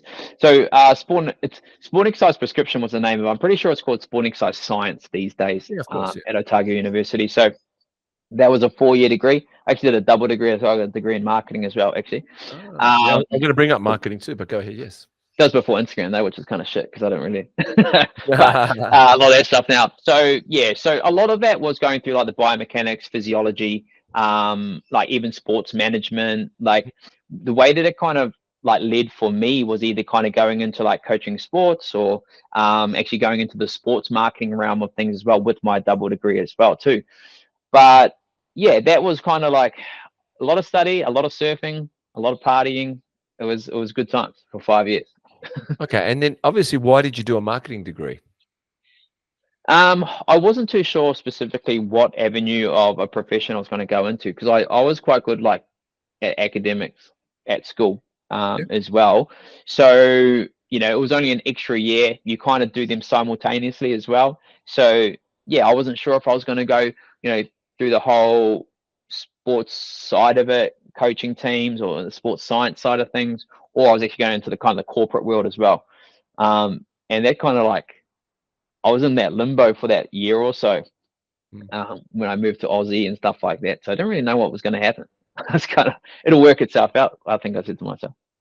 Well, tell us a little bit about growing up. What was Brett like growing up? So I come from a pretty like sporty family. Like I've grown up, both my parents are school teachers. My dad's a principal as well.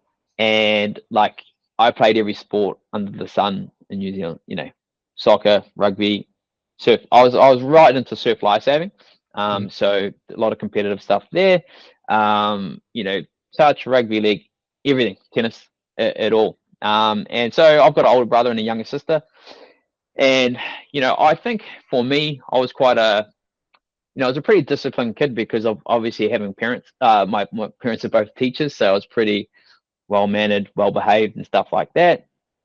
And I guess I was Still. pretty, I was like head boy at my school. So like, I'm not sure what you call it in Australia, but basically you're kind of like the top student, whatever it is. Like the ducks of the school, or like Not the ducks is like the smart one, I think. I was like the other one, which is so basically you were like, sorry, so you were like we'll call it like prefects, team leader. Yeah, bro. So I was a head prefect of that. So a lot of talking, a lot of speaking, stuff like that in front of I think it was about 1,000 kids at our school, whatever as well. Yeah. So yeah, I was very like integrated with a lot of people, from like, the really kind of the kids that were bullies to the kids that were like all the academic kids. I was, good friends with everybody. So I could kind of, I enjoyed speaking with everyone as well. So I was, relatively, I'd say, well liked to a certain. So you're perfect for United Nations. Not that extent, right? Nah. I don't have strong enough views, but yeah, bro. And then, like as I said, from there I just kind of went down to university, and that I kind of moved as far away from home as possible. So it was about, on the other very end of the other country, and surfed a ton down there. Like I couldn't go back down there and surf now. It's fucking that cold. I get cold on the Gold Coast, but a lot of surfing. And then, I still had, quite a big party life growing up with all my mates and stuff like that too. So yeah, I don't know. A pretty like, I don't know what would you classify as a normal life, but I think I was well brought up. My parents are, I credit to them. They're very good people, well spoken and stuff like that as well. So after everything you've told me right now, two things I need to ask. Sure. One, are your parents still waiting for you to have the right career to make them proud? They actually said I'd be a great school teacher, right? Of course they did, but they're very supportive. But I think they've been able to kind of see how many lives I've been able to change as of late, and even like as of late, my old man just recently retired, so he's on my training program, and he's kind of like roughly understanding like calories now and stuff like that. So, yeah, I think they really do respect what I've kind of But I think for a lot of people though, they are quite confused when, we talk about coaching people online or what you actually do and stuff like that too. When I kind of stepped into the bodybuilding kind of realm of things, they, the general assumptions, what drugs are you doing, blah, blah, blah. And I'm a natural athlete, so I haven't, it was, what's that creatine stuff you're taking? That kind of conversation with family. So no, they're pretty sound with where I am and very supportive of where I am at the moment as well. All right. My last one is academically, at what point of schooling, and can any other country is allowed to use bro? Like, it seems like everyone in New Zealand is, hey, bro. Hey, bro. Hey, bro. Yeah. You want to drink, bro? Hey, baby, you want to go have some sex, bro? What is it? What's it with bro? I heard you say it a few times, bro. Yeah, I think I've probably died it down since I've actually been in Australia, to be honest with you. So what the fuck is this, bro? Come on, I've just came to me now. I want to know about what's bro. I don't know, man. Like, I think it's just an easier way to talk to people, like to converse in conversation. Hey, bro. So, as opposed to saying like, mate, hey, mate is bro, or like instead of saying just hey, you're kind of like bro. I think is a little bit more. As I said, bro, brother, brotherly, whatever as well. I think it's just a more of a subtle introduction, I think, or a conversation starter, maybe. Hey, bro. Hey, bro. Yeah, that's it. That's the one. Bro, let's go get some poached chips. It costs $6. Love it. I'm funny, man. I'm a funny guy. Yeah. Just more. When did weights capture your attention? Well, see, I said bro just then. Yeah, bro. We're gonna bro it all the way home now. We're broing all the way. Chris, me and you all day are broing. Yeah, like when I was younger, I was always like in the fitness magazines. Like I had all of those, Men's Fitness, all that washboard abs. I was doing the workouts in there, and then at high school, I did a little bit of weights. Like when I was doing surf lifesaving, did a bit of rowing and stuff. One of the old instructors had a gym, so we lifted a bit of weights. At university, not that much, to be honest. I surfed heaps, played heaps of rugby, you know. So I didn't. So to be honest with you, like weights really didn't probably capture my attention until I was around about 23, probably. Like to start getting right into it, and then that's kind of where, you know, 2 or 3 years into that, and then obviously had to get my cert 3 and 4 to become a personal trainer. So you go to university for 5 years, like all this background stuff, then I have to do you know, they hand them out in cereal boxes these days. You can fucking have to do something in the back of a cereal pack. Yeah, there you are, knowing you've done 4 years of a science degree. Yeah. And the guy next to you is just dropped out of school at year 10. And you go, what are you doing here, bro? Bro, what are you doing here, bro? Yeah, pretty much, eh? And that's the thing, though. Like, you could just you about could be a personal trainer, which I was a personal trainer. I'm letting you know I was a personal trainer. Yeah, But only when I got the certificate. I was a person that got every certificate. I got cocktail course certificates, security course certificates, truck driving course certificates. And I said, you know what? Why not go and get the other's dumbest degree, which is a personal training? Yeah. Well, that's it these days, you know, like. Even Australia, right? Because they do their cert 3 at high school anyway, so you can kind of get straight into the industry if you want to, like right off the bat. 18, 19-year-old PT. It is. It's like handing a chiropractor, a physiotherapist, a psychologist, psychiatrist, and then you put a PT in there, but he didn't have to do anything about it. He can just tell you how to train, which can break your fucking bones, make you fucking pull a muscle, possibly mentally fuck you up, but they're giving you that certificate, which is quite dangerous in some ways. I think at the beginning, because when I did it, it wasn't popular. It was, to be honest, it was a 3 or 5 day course. It was like $500. And if I said to you, you know what I got out of it? I'll tell you what I got out of it. One thing I'm going to hit the nail on the head. One instructor out of the whole, I don't even remember the whole course. I don't remember the course because it just seemed like I went to the gym. That's all it seemed like, right? And we all stood around watching someone do preacher curls. We just sat there and watched the guy do preacher curls. But the one thing someone said, which cemented in my head and still till today, was this: when you train people, you don't train to keep them. You train to get them on their way. And when they're on their way, they'll talk about you and bring people to you. And I said, well, yeah. So he said, because I know some people, I mean, we're not talking about Marge or the other guy, because it seems like you have a relationship that is evergreen and ever growing. I get that. But some people, from what I've heard and what I've seen, is they just keep people there for a payback to know that, oh my God, I make $1,000. If I take away that person, I'm earning $900. I need to keep that person there.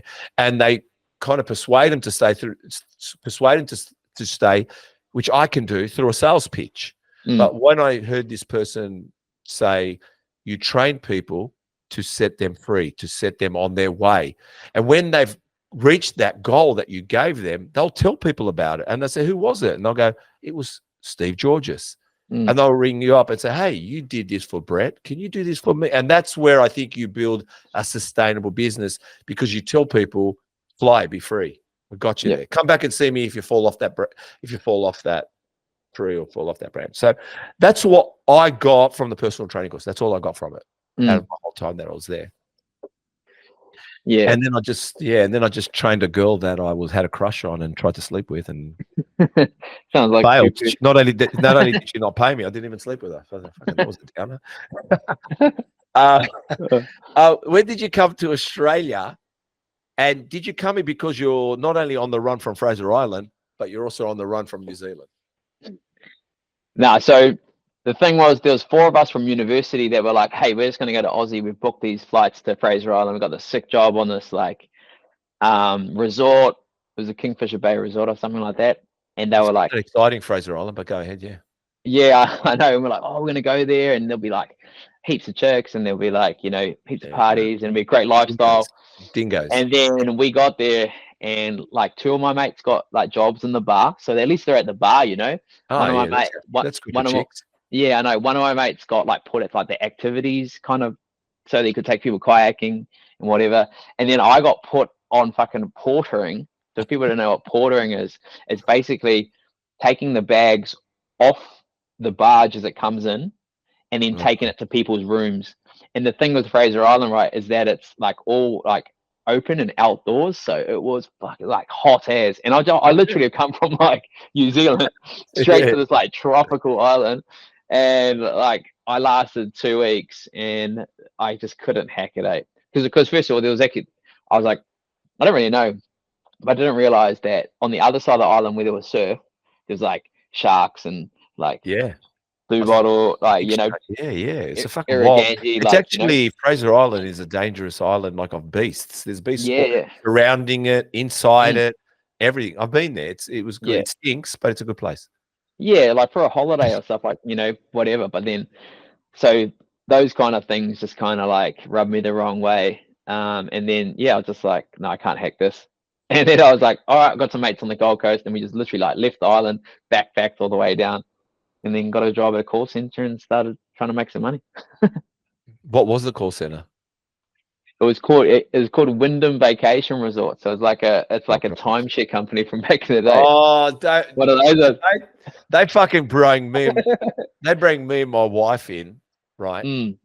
And my ex-wife, and she was a fucking sucker for everything. Like I used to go in there and go, look, we don't have to sit down. My wife's going to give you my credit card. You're going to pull out $500. Can we just leave? Can I just leave?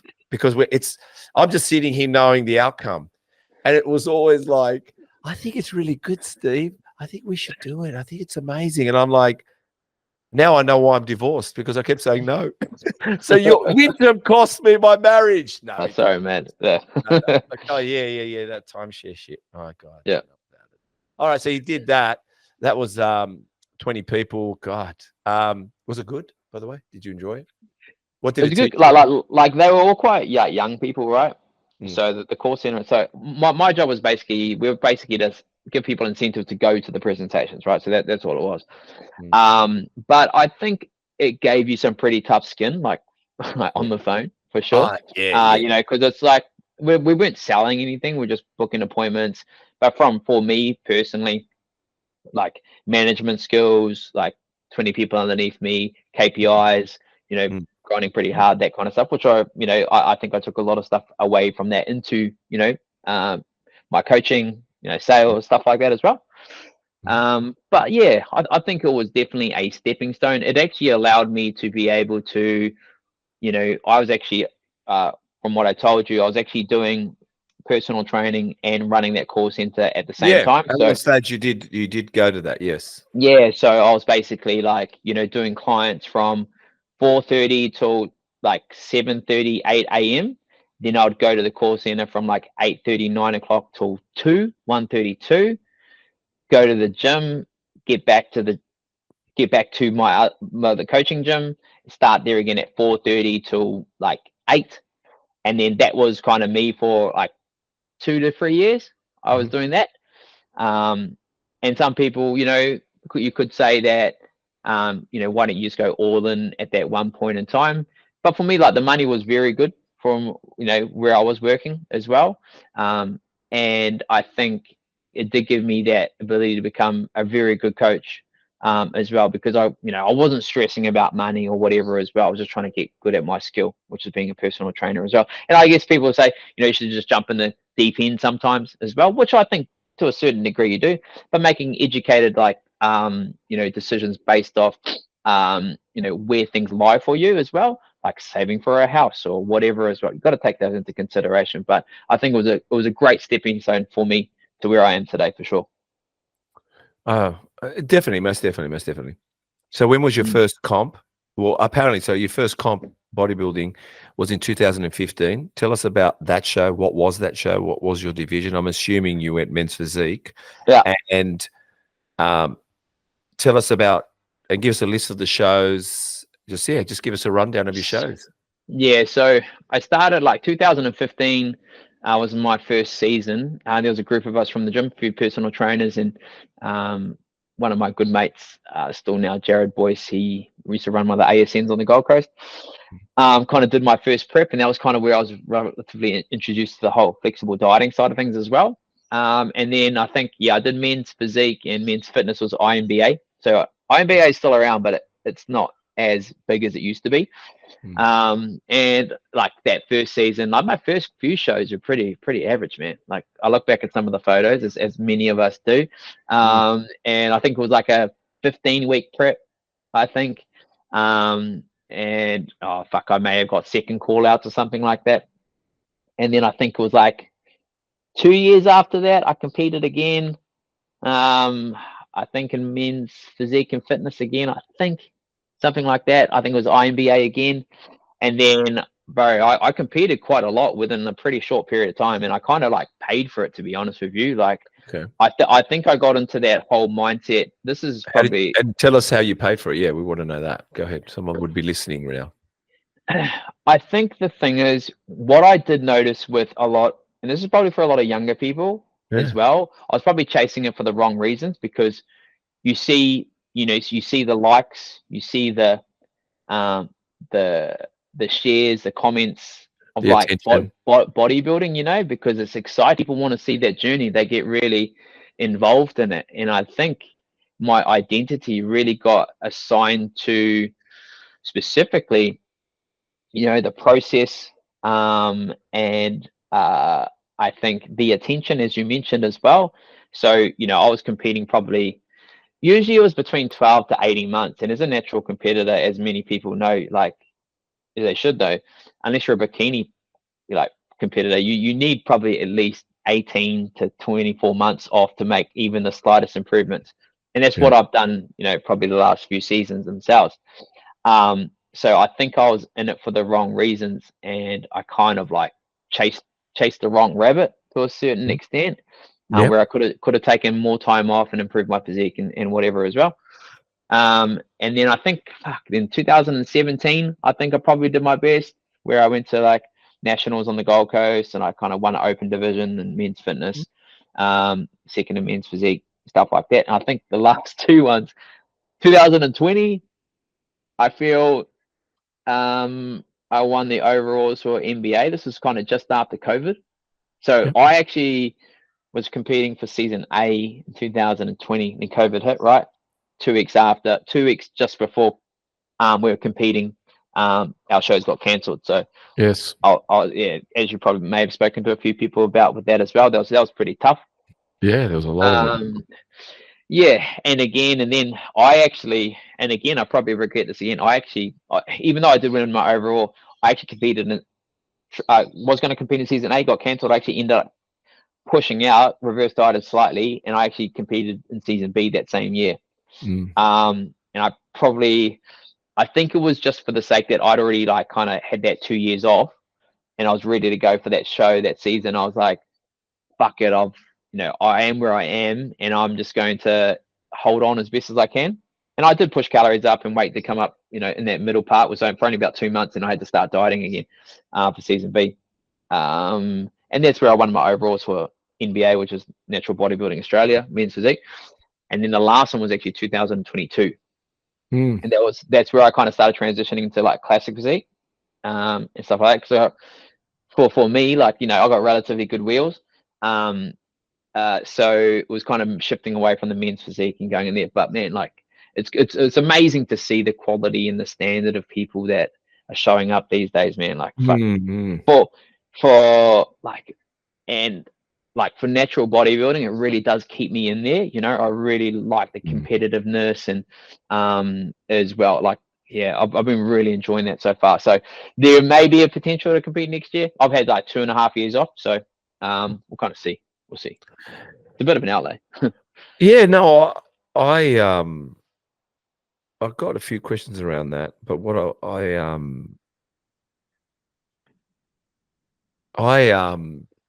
it's funny, in the year we've been with Chris here, some of the ones that have really impressed us, which is strange, is the naturals. Some of the naturals have just blown my mind, because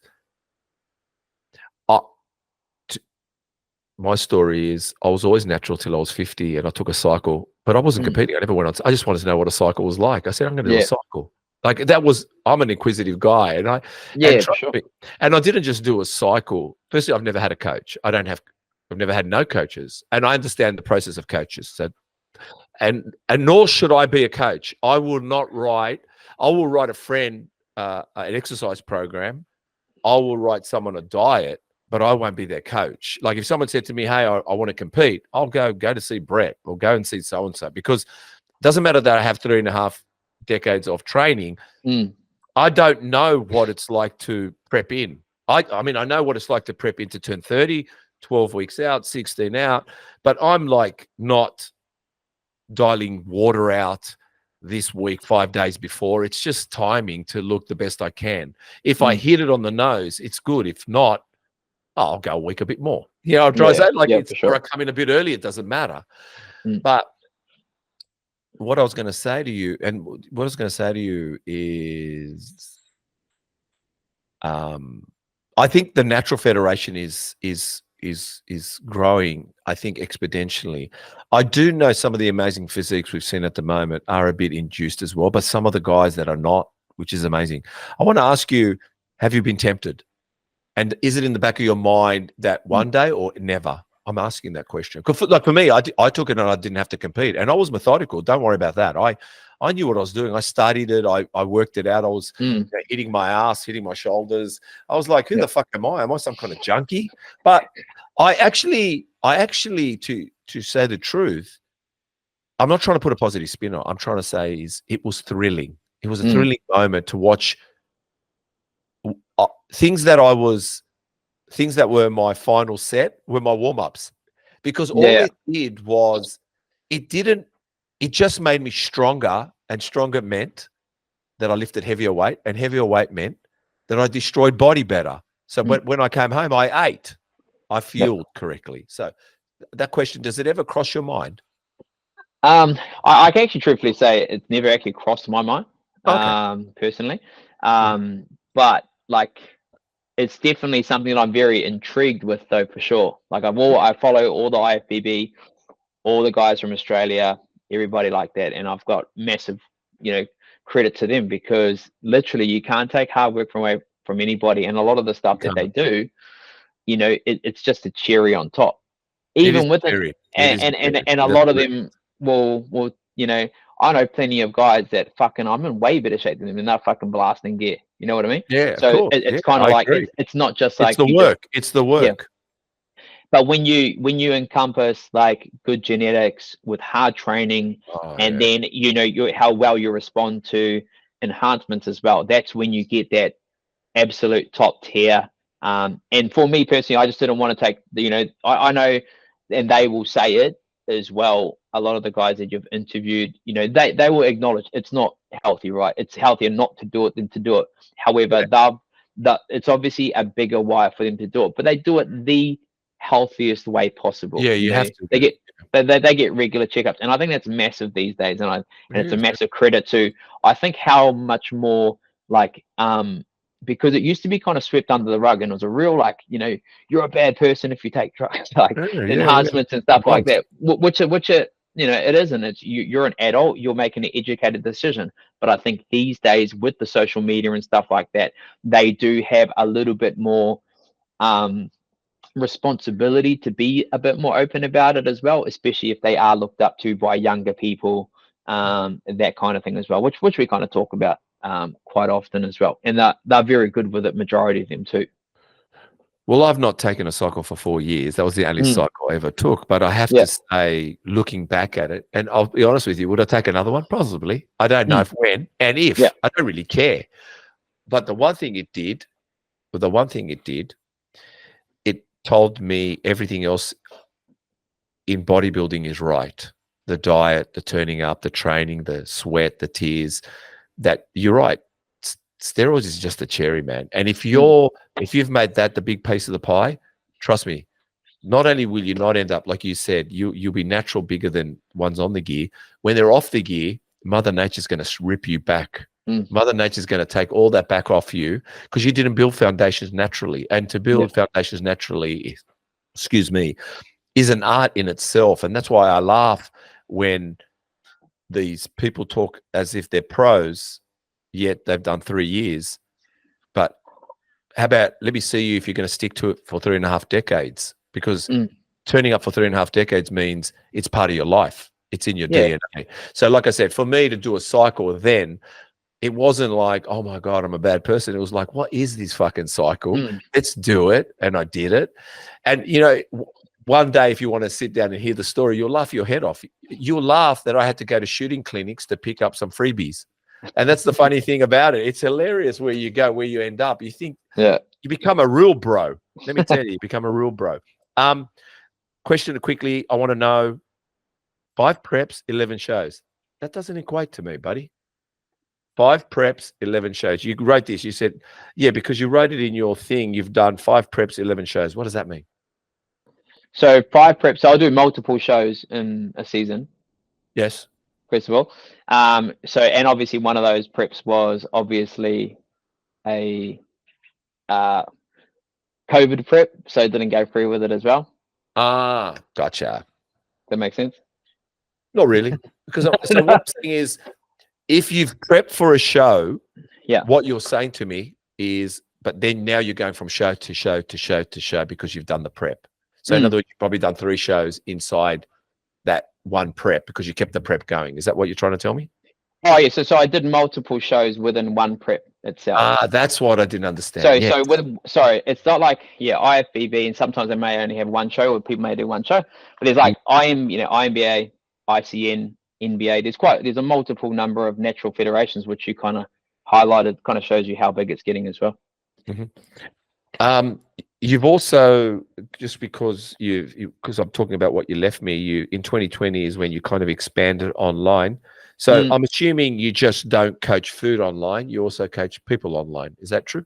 Yeah, for sure. So I think again, this is the thing with the online space, right? It's kind of like what you generally like where you get the most attention, or what you obviously see the most traction with is, what you kind of run with. People like, people could say, I do coach. I've coached a few girls into like FMG or WBFF and a couple people as well. But like, people don't come to me to be a bodybuilder. They come to me because I can help educate them around food. I'm pretty good at making recipes. I really enjoy that as well. Have you got a cookbook? I do have a cookbook. I put it out like, oh God, how many years ago? Like just after COVID. How many recipes? I think it's like 55 in them, 57, something like that. We're going to talk to Brett. We're going to bring in the ebook, and we're going to use my sales pitches. We're going to fucking extort. We're going to extort Brett, make money. We'll hand Brett 2%, and we'll take the 98. No, come on, Brett. Maybe we've got to talk about your book. I think what you need is a team on your book. But let's go.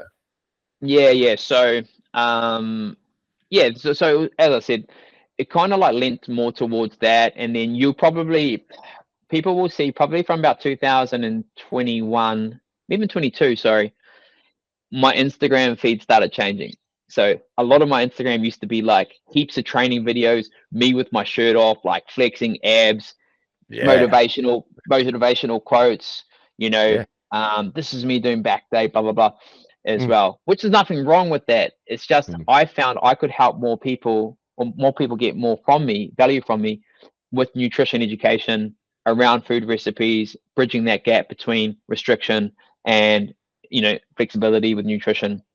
Don't get me wrong, like as I said, every now and again, I'll drop in a training video or a funny video or something like that as well. Yeah, I saw your latest one with the bull. Yeah. I could tweak it a little bit. I might get Chris on to about cinematographer. Yeah. So there's a few, just those type of things, which, because as you know with social media, it's a pretty hard game. You got to keep up with it as well, and like what's trending, what's the hooks, keeping people's attention, all that kind of stuff as well. So, with that aside, I just found I could give more value, and I think it's such a big thing for a lot of people is that nutrition kind of space, and bridging that gap. Well, because I'm going to go to the hot topic and get to those 5 myths and start closing it off, I want to ask, so you're currently working 3 days face-to-face? Yes. The question, I think, what I see, and you tell me if I'm wrong, I think everyone got bought into, this online coaching training during COVID is a blast. Oh my God, I'm the best, and I'm going to reap them in. I'm going to sit at the cafe with my latte and my little avocado toast, and I'm going to sit there and type away. And actually, I'm just going to become a fat ass bastard sitting here and all day. And people are going to think this guy must be an entrepreneur. But to be honest, I think personally, you can correct me if I'm wrong, I think those days are over. And if you're not willing to do face-to-face, turn up at the gym, listen to the noises, the sweat, hear the sad story that she's breaking up with her boyfriend, if you can't do that, I don't think you're going to make it in this industry. Do you agree? I think there's definitely like a bigger push towards it, but if you're basing your whole career out of just going straight into being an online coach, I think you're missing a lot of what the intention was to be a good coach anyway. Now, Yeah. I do think there is definitely more expansion that can be had by good coaches that can push their business online. Oh, yeah, but of course. Yes, of course. you know what I mean? Like, Yeah. there's a number of people that literally have no less than a year experience as a face-to-face coach, but all of a sudden they are the best online coach, giving out programs, giving out nutrition protocols. They're not even accredited as a nutritionist, so they're not even insured. And the other thing as well, like, just because somebody's online doesn't mean you can't have people skills. And I think that's one of the biggest things I've found as a face-to-face or in-person coach. And this is probably why I really enjoy doing podcasts like this, because you get I'm not sure if you have, but you can get some people on these podcasts and stuff, and you're like, this is relatively awkward. Like, this person doesn't really know how to converse properly. Like, you know what I mean? So I think a lot of that, and especially these days, you can make it a bit more personable with Zoom, with Loom, these type of apps as well. But if you do not know how to talk to a person, you don't know what they've gone through, you don't know how to actually coach somebody through a particular lift, or the cues and stuff, which is all built through face-to-face and in-person coaching. It's pretty sad when you see these people making, well, good on them, they're monetizing it, right? But it does kind of bring the quality of the industry down. You know what I mean? Yeah, but I don't think they're monetizing, man. I tell you they're not. Because I'll tell you why. I'm in fundamental business. I told you I got a coffee company, man. I just did deliveries. I fucking with my van pulling out coffee boxes. And here I am doing online. And if I said to you, they're both the same, and I'll tell you what they are, turning up. So there's no online. You deliver something online through the physical. So I think when people are hiding behind screens thinking, if it was just like that, let's just say if it was just like that, then James Smith wouldn't have a drink with Chris Wilkinson. If it was just online, comedians that are very popular with podcasts wouldn't go do world tours on stage because online's that good. No, they still have to go do some physical work. They still have to develop. If online was that good, like Jamie Oliver wouldn't have his own crockery and cookbooks. So in other words, you still have to produce a physical something, because it's empty space. It's all marketing to a physical thing. Yeah, no, that makes sense, bro. Because I think the biggest thing, right, is being able to create a community of people that entrust in you with being able to literally, like, my goal is to fucking change your life. Yeah, my goal is to change your life. But how can you, like, for these people that are just solely online and they're just, as I said, just trying to push through the numbers and scale things as quickly as possible, whatever, it's very hard for them to build a community if people don't trust you. So like you said about actually getting out in the community, running catch-ups, doing workshops, catching up with other people is super important, right? And I enjoy it too. But people like it. Trust me, people like it. People like it. All right, we're going to go with a hot topic, and then I want to go about breaking 5 myths. And where are you today? All right, this is the hot topic, Chris. You'll like this one too. I actually went to Google. I went Google last night, and I said I wanted to type in, and I said I wanted to keep this as a masculine little bit of a podcast. So I typed in, what defines being a man? And this is what I got from Google. It means not being afraid to show the world who you are.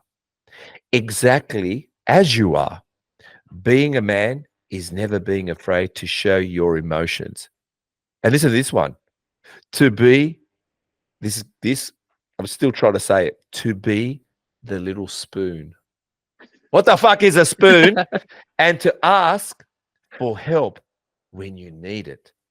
Being a man means rejecting toxic masculinity, embracing the difference of others, and uplifting those around you. And that was done on the 10th of the 11th, 2022. Can someone tell me what a spoon is? Besides eating porridge. I'm not sure how, because the little spoon is supposed to be like the the person who gets like cuddled by the bigger person. Yeah, I'm you're not sure, spooning in bed. but I don't know how they reference that to be. Maybe it's being like it's okay to be the little spoon, like to be emotional. Maybe I don't know. Maybe the lesser of the. Let me ask the Macedonian in the room. How do you read that, Christopher? Google. I Googled it. I went to Google and I went to Google. Yeah, go ahead. What's a weak man? Yeah. Is that the answer? That's what. So I should have typed in "what's a weak man" and I would have got the same answer on Google. Wow. Yeah. I mean, You don't show emotions, you don't show who you are. Don't express your feelings, you don't cry. there you go. Chris says you don't show your emotions, you don't express your feelings, you don't cry, you don't show who you are. That's what a man is.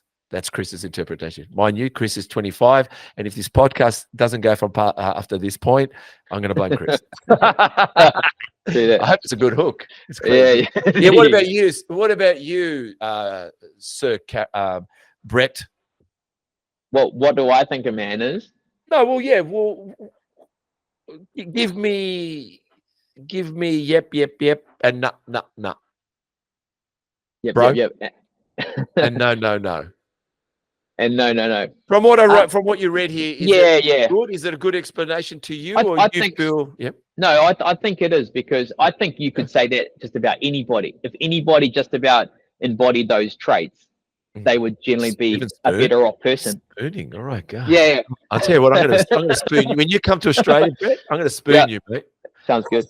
Actually, you are in Australia because I felt online. Sydney. When you come to Sydney, Chris, when he comes to Sydney, I'm spooning you. Let's go ahead. Sounds good. It's a man. Yeah.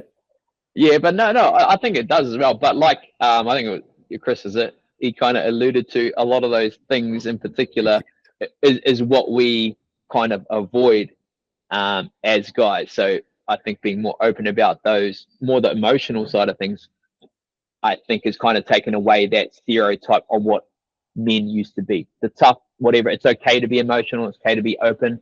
It's okay to kind of talk through your feelings as well.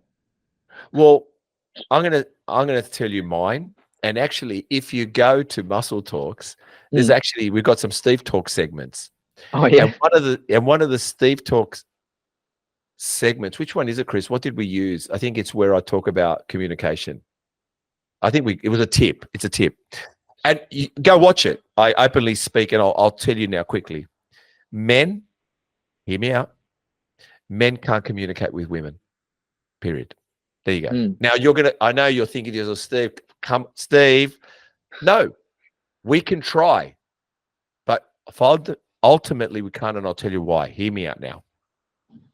Me and you, Brett, we can talk. We can communicate because you're bro to bro, and we'll be doing a bench press or under a motorcycle or under a car bonnet.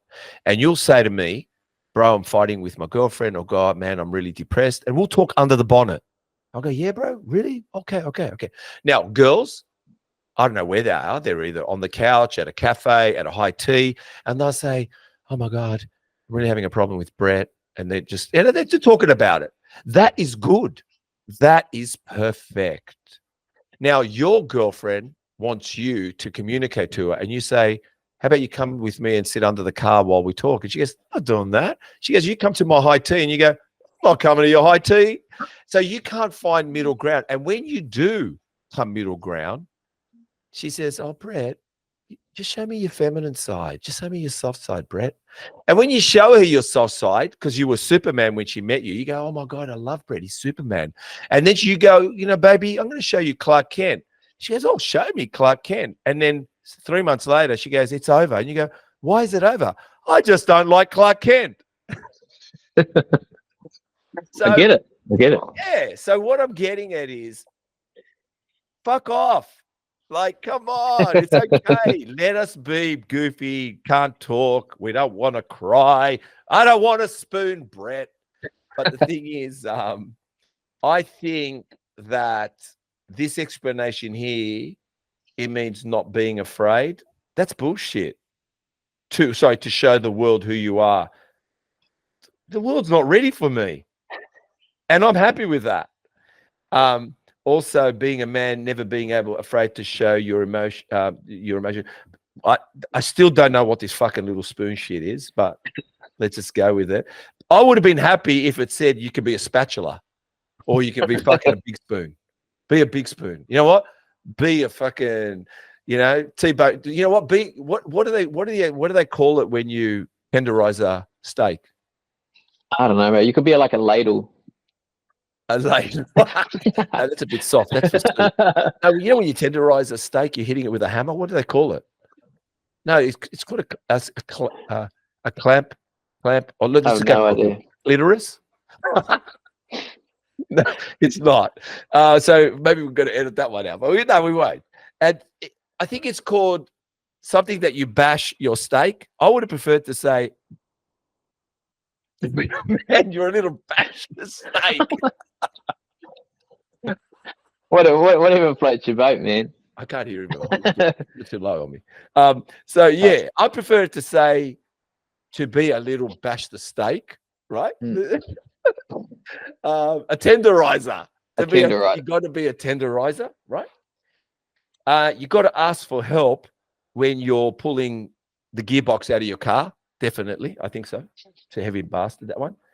And I don't know what toxic masculinity is. I just know masculine, and I know dickheads and good guys. Just don't be a dickhead. Maybe just don't be a dickhead. I think that's pretty good. That's just the guys. Just don't be a dickhead. Okay.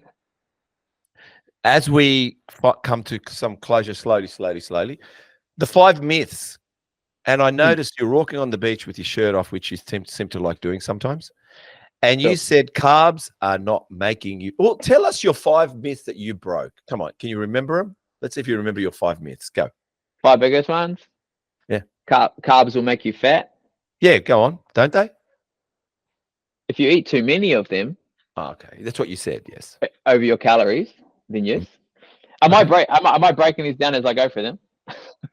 Just quickly. What's the second one? I want to see if you remember it. Eating after 6 p.m. will make you fat as well. You didn't say that, but we'll go with that one. You said fasted cardio is no better than fed cardio. Yeah. Yep, for sure. Yeah. Yep. So basically at the end of the day, like your calories are going to dictate whether you again. So that's pretty much it for itself. You said your metabolism is not broken. You're just a fuckwit. Pretty much. Your metabolism only slows down after the age of 60. So like for people that say that, more often than not, I say it's like you just eat more and you exercise less than you used to. I think the majority of people lose their metabolism after 60, but those people that want to be true motherfuckers don't lose it ever. So, you lose your sex drive after 60. Yeah, majority of them, but not if you don't want to. So that's all right. Yeah. Women doing weight training won't make you bulky. Fuck's sake, men are trying their hardest, so we're not bulking. I think that's a good one though, right? Because it is a big thing. Like there's that graphic where it's like what women think will happen when they start taking creatine or whatever, and they're fucking massive. I'm like, do not worry. Like there's plenty small enough dudes that have been lifting weights for the last 15 years that fucking still look like they don't lift weights. So you've got little to less chance of looking like that.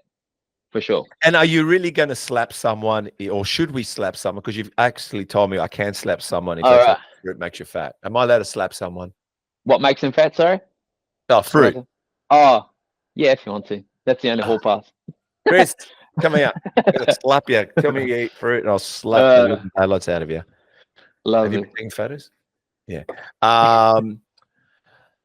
Okay, so what I want to know before we go over the body is 1 second. What's next for Brett? And are you going to get better at filming your antics? I think is that about like how like I was supposed to go like that, right, with my body when I got fucking the bull one. I get where you're going with it, and many have tried to use that hook. I get it, and I think it's like, you know, when you're with a taxi driver or an Uber driver, and they tell you the property prices are going to go up. That's the cue that you already missed it. It's happened. So I think that bull thing, because you're doing it, I'm just letting you know it's already happened. But I think you could have done a better stunt. I think your dog fucked it up. Yeah, I know what you mean. Dogs, but I think your dog fucked it up. Yeah, good. You look like you look more like you fucked up on a cartwheel. Yeah, I know. Yeah, I would have tried to go into a mattress, but I couldn't find one. So I know what you mean. My But I love it. No, I do love. I like the one you're doing at the moment, the split screen, and you'll go. And I like the one where you've walked into a place and you're doing the exercise. You go, no, bro, and you do that cool bro thing. I think that. Did you master that one yourself? That one, the talking about. I mean, I'm sure others are doing it, but have you kind of originated that one in some way? Nah, I think I can't remember specifically who there's like an Asian guy that was doing it. It's an American guy. So yeah, I kind of like to look on my explore page and look at other people doing, you know, similar trending videos or what's working and stuff like that, and just try to put my own spin on it. I like what you're doing. I mean, yeah, maybe that bull one wasn't one of your best works, but the one where I've noticed you're wearing a tie and your Muscle Nation undies. So obviously you're there's a character there because I can see it, and you're making us engage into something. So yeah. So what's going on with Brett? What's next for Brett? I think the biggest thing for me is to really kind of continue to like provide as much value as possible through the online space, through that social media platforms, like you spoke about regarding, you know, whether it's going into ebooks and stuff like that, creating a few more of those because people tend to love the recipes and stuff like that. Come talk to us, mate. Come and talk to me. So good. And then superstars. Don't worry, I like selling superstars. As long as they're willing to be a superstar, I'll sell them. Yeah. And then, yeah, for me, like my online coaching space, because obviously I've been quite full face-to-face for a long time. So the expansion of the online space is probably where I'm at, and it seems to be happening, which is good. And yeah, bro, competing? Possibility, bro. Possibility either season A, maybe season B next year. Like I say to a lot of people, though I don't post as much about it anymore, I still live a pretty, you know, similar lifestyle where, you know, I still relatively track my calories. I know I'm in a surplus. I still progressively overload. So if I wanted to kind of step towards that position, I'm in a pretty good place. You know, I've been off stage for 2.5 years now, so I definitely would have made enough progress from my last stage showing to be able to jump back on.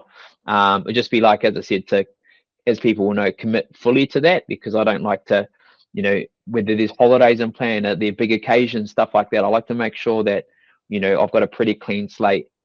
Because once I'm dialed in, it's pretty go time, you know. Yeah, well, you've got some pretty good stumps there. You got some good trunks, legs. Yeah. You got some good quads. I like a guy that doesn't look like he hangs out at European beaches all the time. So.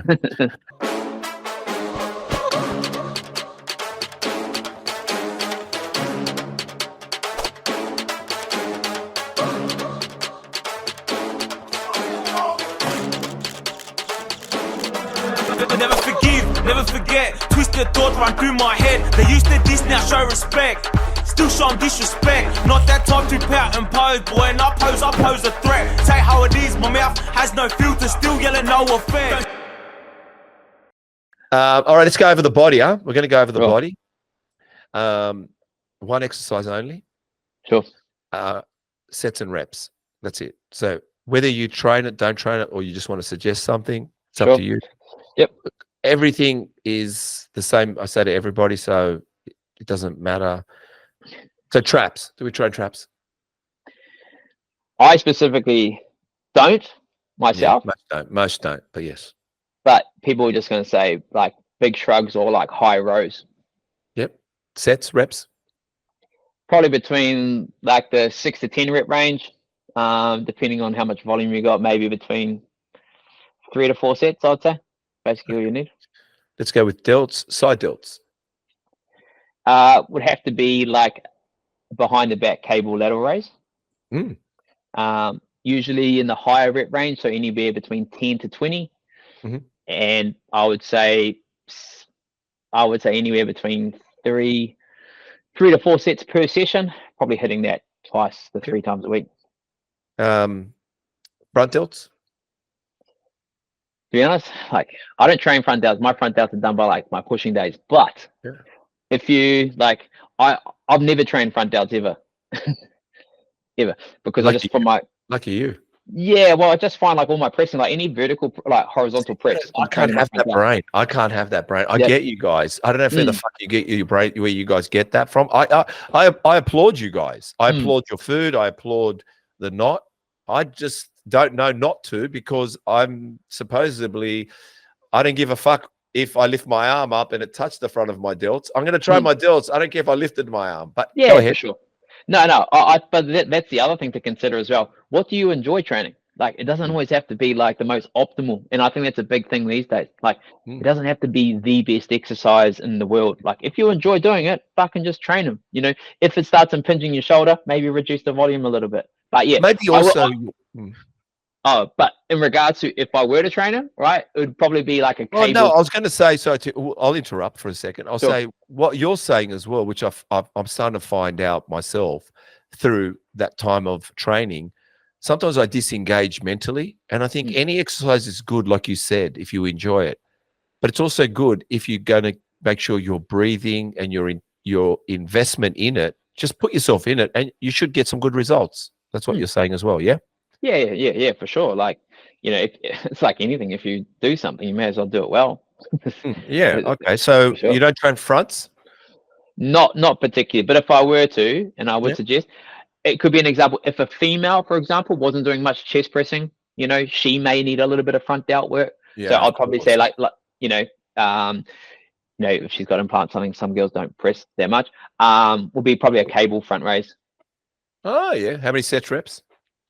High reps, so probably anywhere between like the 10 to 20 rep range, up that end, and maybe like probably 3 sets, 2 to 3 sets. Okay. Back delts, rear delts.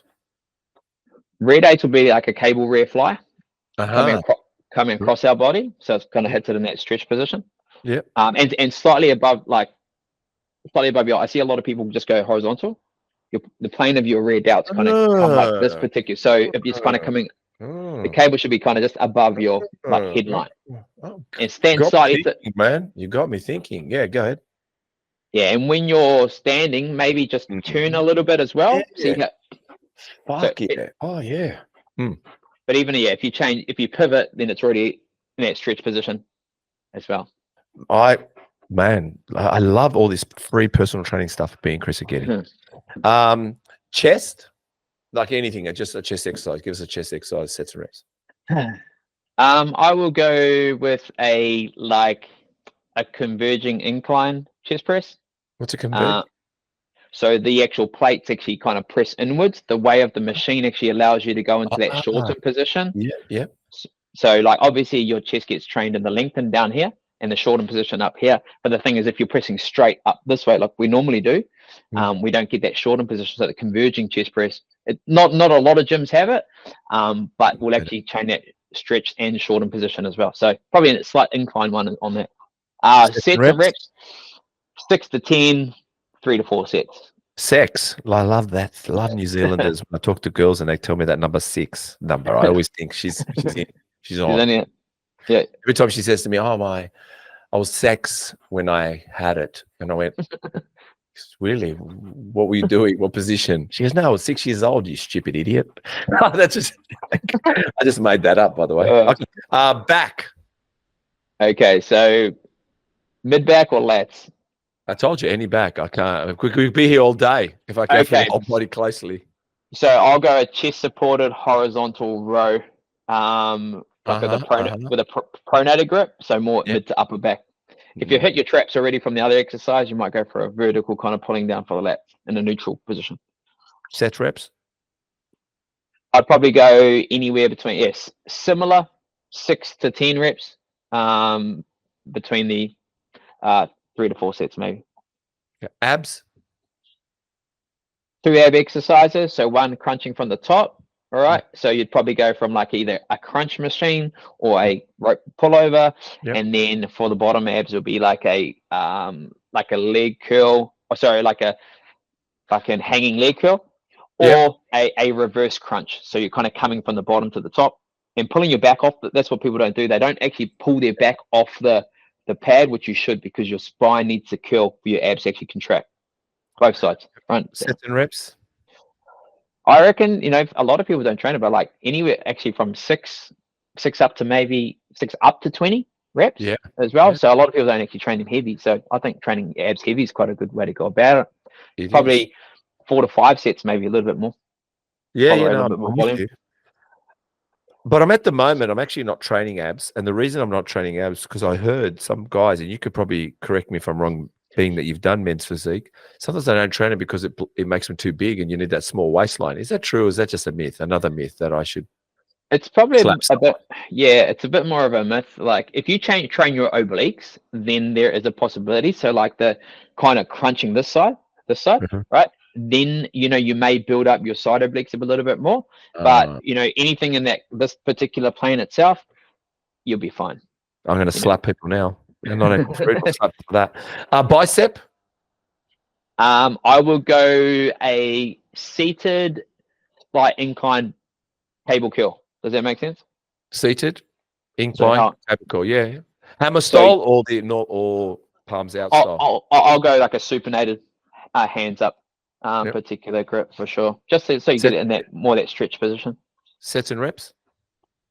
Probably between the 8 to 20 rep range, like quite a bit of a larger range, between 3 to 4 sets per session. Tricep. It'd have to be a overhead, like bench supported tricep extension, as well. And then you'd want to go from a target the short leg, go for a push down as well. But overhead, usually I like a bit more just because you're already in that stretch position. And I'll probably I like to use a rope, like a long rope though. Sets and reps. Did we say sets and reps there? Oh, sorry. Sets and reps between, again, 8 to 20, 3 to 4 sets. I'm actually daydreaming about something I'm going to ask you. I've got an island. I've created an island for you. Forearms. Forearms. Don't train them, but I would probably, just your general wrist curls, bro. To be honest. Yeah. As well. Dumbbells, like the old school, like fucking whirly thing. Yeah. Oh, look, I'll tell you what. Because not many people do traps, and I thought I should hang it up as well. I've decided when I do traps, I just do one exercise, just one set, but I just go to failure. So I just go to hurt them. That's all I do. And so with forearms, I do the same thing. I just think, all right, let me just do some for sure. But just to hurt them, not 3 sets, not 10, 20, add weight. Just go to the point of just getting them pumped. Just getting them pumped. Good idea. Quads? I would go with if I was going to go directly quads, man, I would go with a leg extension, with but seated, slightly bent back. Yeah, I've seen people do that. You've seen that a little bit more, so you kind of stretch out the rec fem as well. Yeah, I've so seen that. I think it creates a little bit of a pendulum kind of style. Not pendulum. I know what you mean, like a sissy squat. All right. Yeah, the sissy. That's what I was saying. Not the pendulum. The sissy. It's where your heels are up, and you're trying to do a squat with your heels up in the air, and leaning back. Doing what you're saying with the leg extension is similar. That's what they would. Yeah, well, they actually say that if you want to target the rec fem in that stretch position, actually to do sissy squats, because none of those major exercises, even a squat movement, is actually going to that flexion or that stretch position at your hip with the rec fem comes over top of it is not actually that stretch. And any of those other exercises, whether it's a big squat, a pendulum, hack squat, whatever as well. So yeah, good idea as well. Yeah, what's it called? Chelsea, who we had on the podcast, she's an Olympian. She's actually open women. She's top 7, top 8. That's pretty big. And she'll probably get top 3, win it, right? But she said some of the squats she does, actually, she puts plates under it to lift her heels up so she can get a bigger stretch in her quads. Still goes very low, but she actually elevates, makes them. She actually stands on, just weight to create that feel to get down low and create a longer stretch. So something to think about. Yeah. What did we say for sets and reps on quads? Did we? I would say 6 to 10, maybe like 6, or maybe 6 to 15 if I'm saying leg extensions. 3 to 4 sets possibly. Hammies? Have to be a seated hamstring curl. Again, same thing. You start in that stretch position in a seated one as opposed to a prone one.